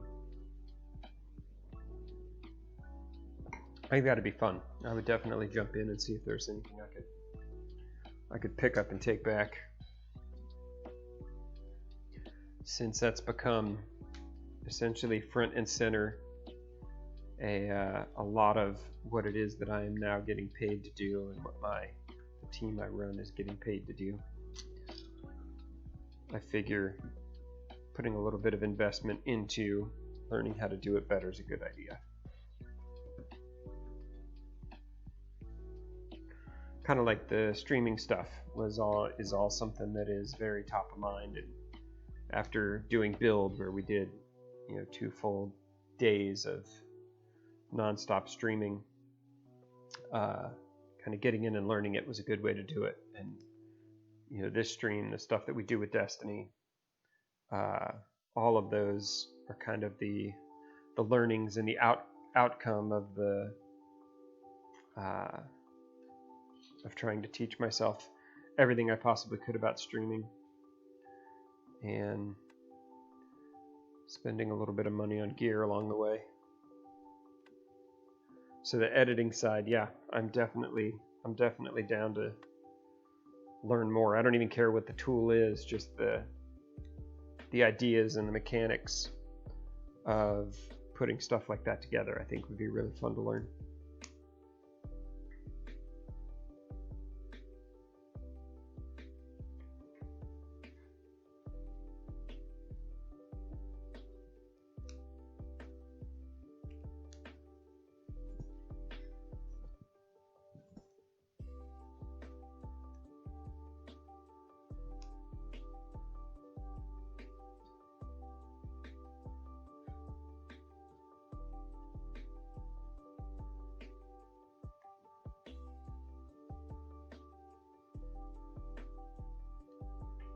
Yeah, definitely. I mean, I'm not going anywhere. I have not pulled Resolve down. I've mostly been sticking with Camtasia, because I think of all of the platforms, like that's just the one that I've used the most over the years. Oh shit, put that on wrong. And then Premiere, just because, I mean, work pays for it, so why not?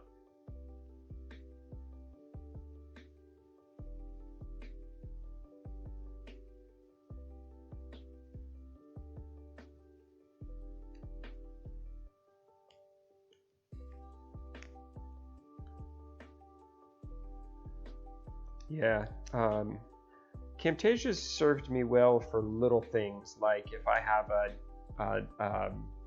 a demo video that I want to annotate and do call outs and zoom in and stuff like that. But yeah, anything that requires like multi-track editing, even trying to create like intros and outros for some of the, like I have the time-lapse video from the overhead camera of the last Lego build that we did, and getting the all of the time-lapse video in and speeding it up, like that part's pretty easy. But then the transition from the intro to the to the actual piece, and then how to transition that in and kind of splice everything together, that's been fun.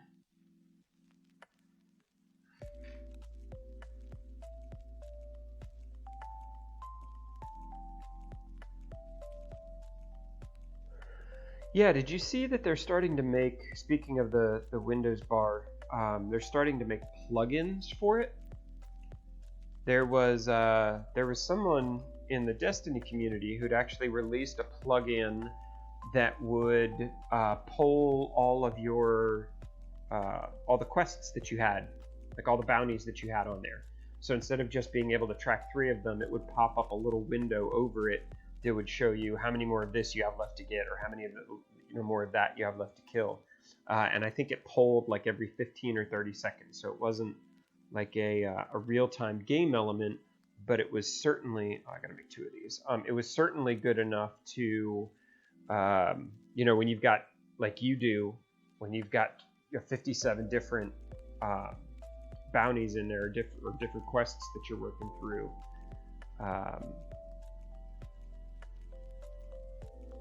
Like, it just gave you a little bit more visibility into it.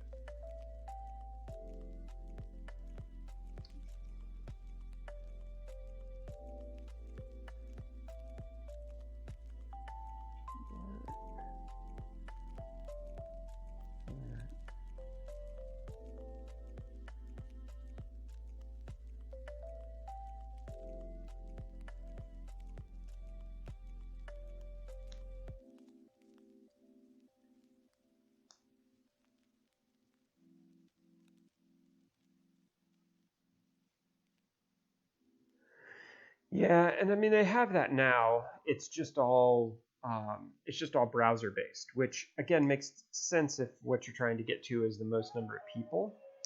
I mean, that's obviously going to be a big because you can be in console, you can be on whatever platform you want to, and that's all going to work.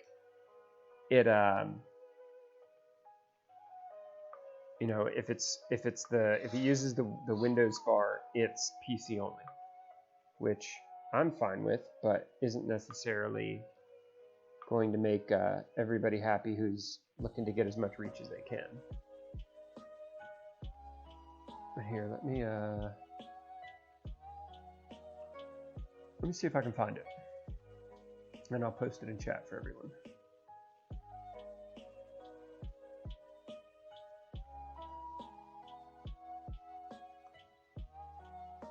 Nope, I didn't put it in there.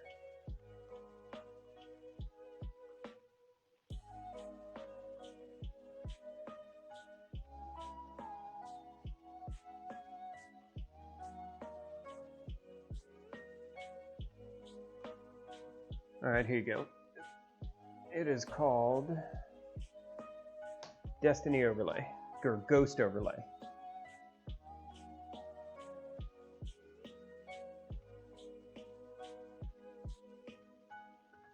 Later, Mike. Have a good night.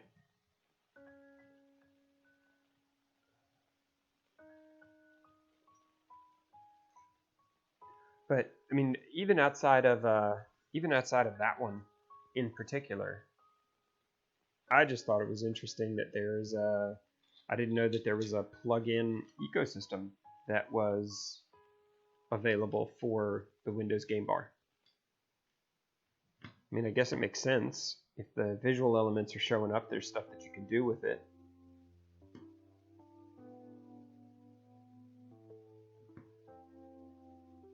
But I was surprised that that existed.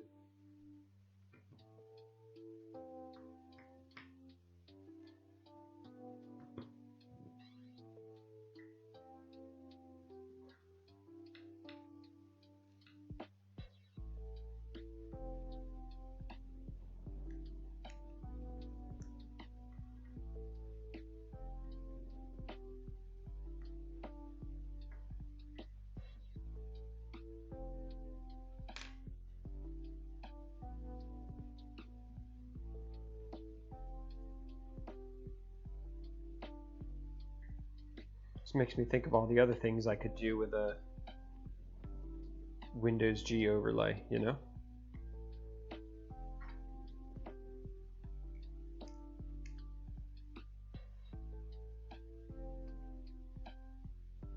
Makes me wish I was an even slightly competent developer.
Yeah, I wanted to wrap this up at midnight. Looks like it might take a couple extra minutes, but hopefully not too much.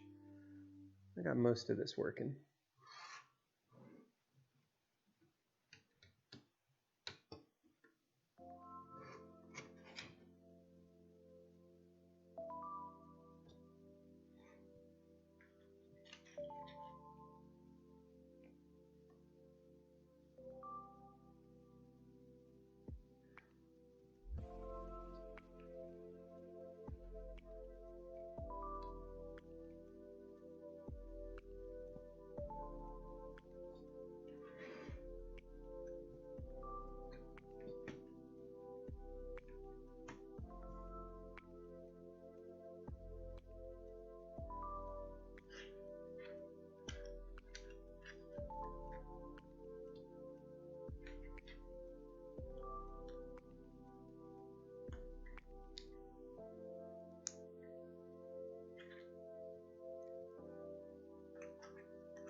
Oh, you didn't go to what? Oh, that's right. You were streaming at the time, weren't you?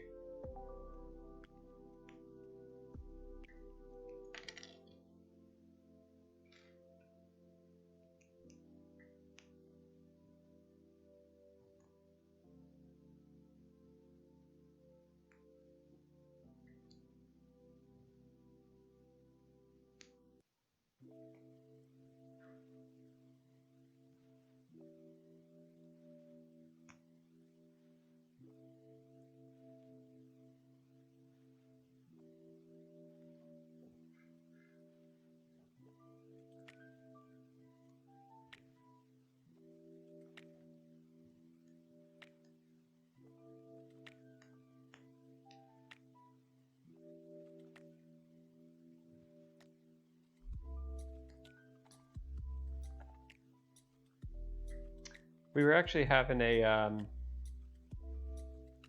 conversation while we were watching the launch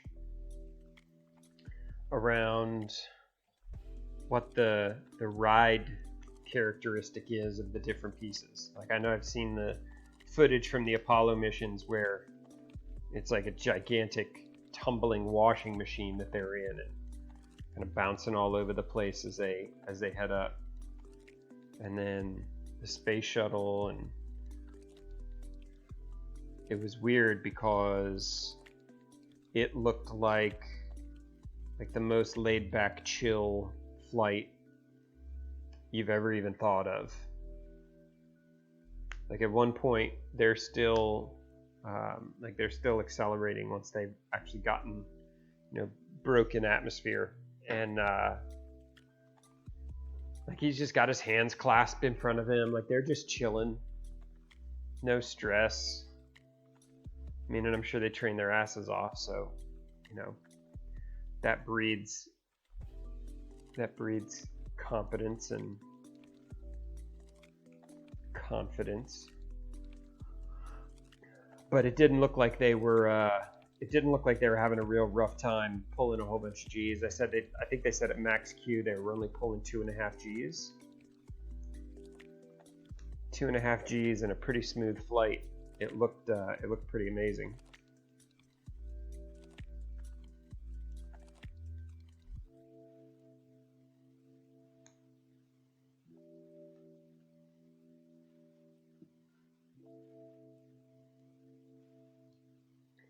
When they've got, the best part is they've got a little oh shit handle in front of them that they can hang on to. It's pretty funny.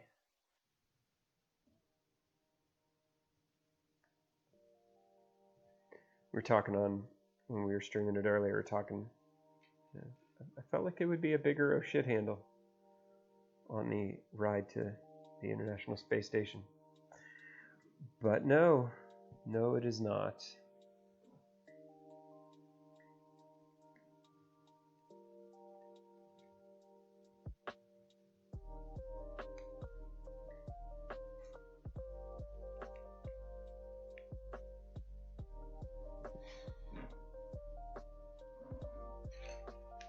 I'm sure they were just excited to actually get there. I know that the let's reset because of the weather can't be the most exciting thing to have happen when you're an astronaut. But it was really cool.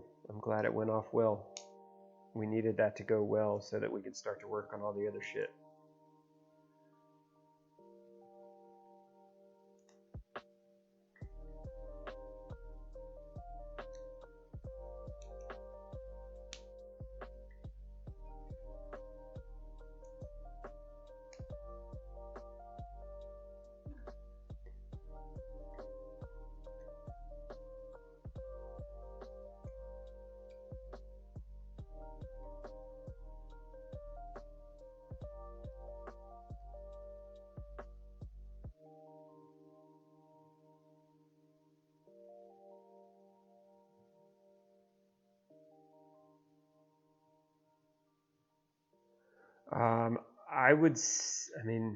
I would say no, just because the people who make the go no go call have some pretty finite limits to what they can do. I mean, if there's lightning in the area, you can't fucking launch a rocket. You know, that said, color me impressed that Cheeto Mussolini ends up being where the photo ops are.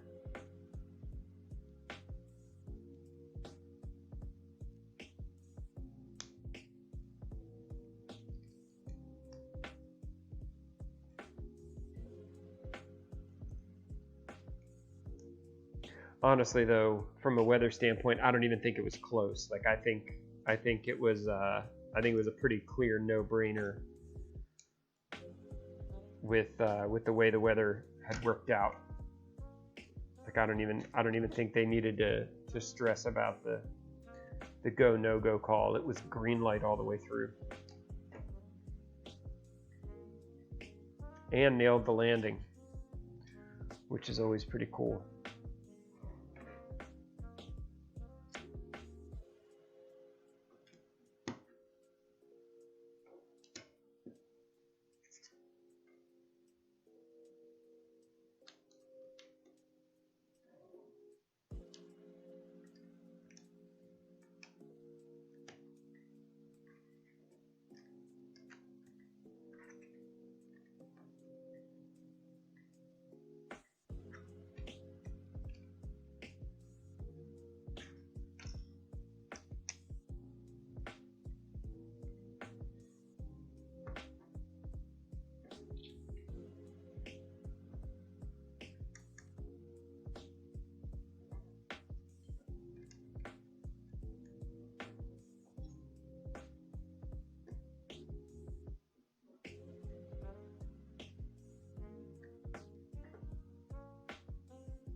Yep. Got stickers to put on.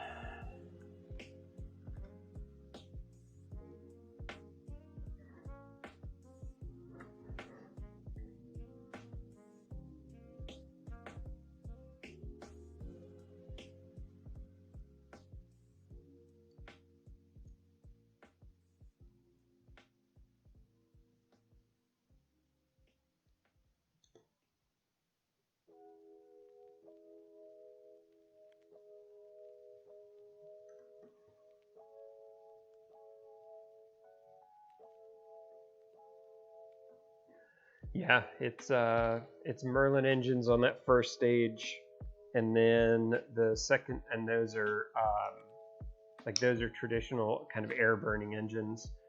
And then once they get into orbit, it's the Merlin. It's still a Merlin engine, but it's the vacuum variant, where it doesn't need gravity or air to be able to maintain the thrust that it puts out.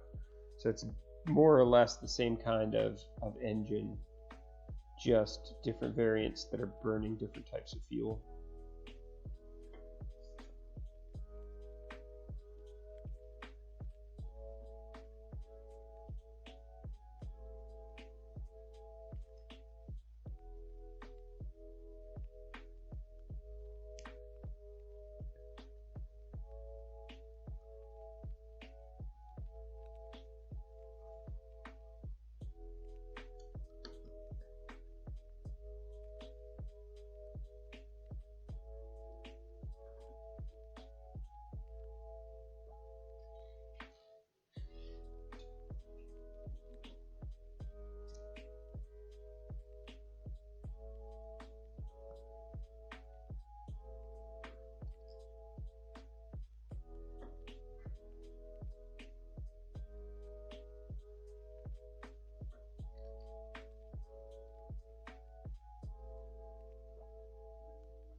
This is nifty.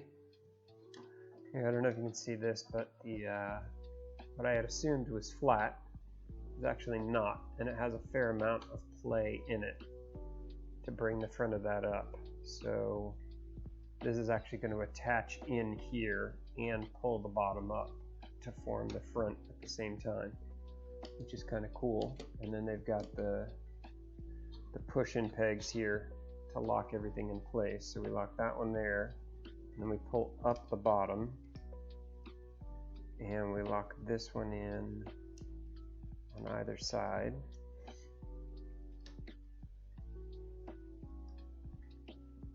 Like that and like that. And now the whole thing has an angle to it that gets managed by structure and structure and structure, and then it ties in at the top and at the bottom like a hinge. That's pretty cool. Well done. Nice job, Lego.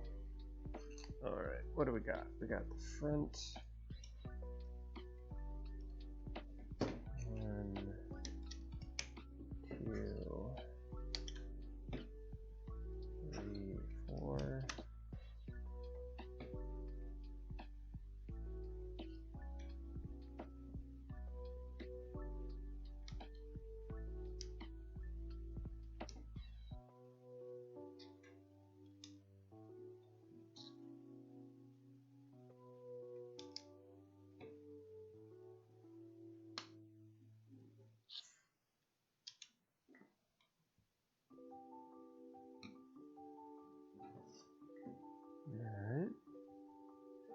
That's into bag 3, and we did not find another one of these little pieces for the back of the seat. The one that they've given us is facing the wrong direction, so I'm still holding out hope that it'll be in one of the other bags. We haven't seen it yet. All right, I think that's going to oh, I didn't finish my drink at 1:38. Damn it. You gotta keep me honest on these things, Nick.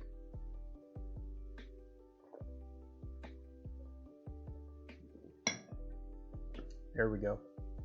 And we'll use that to finish out the stream. So we'll do this again next Saturday. I think we might be able to do this in 2 or 3 sittings.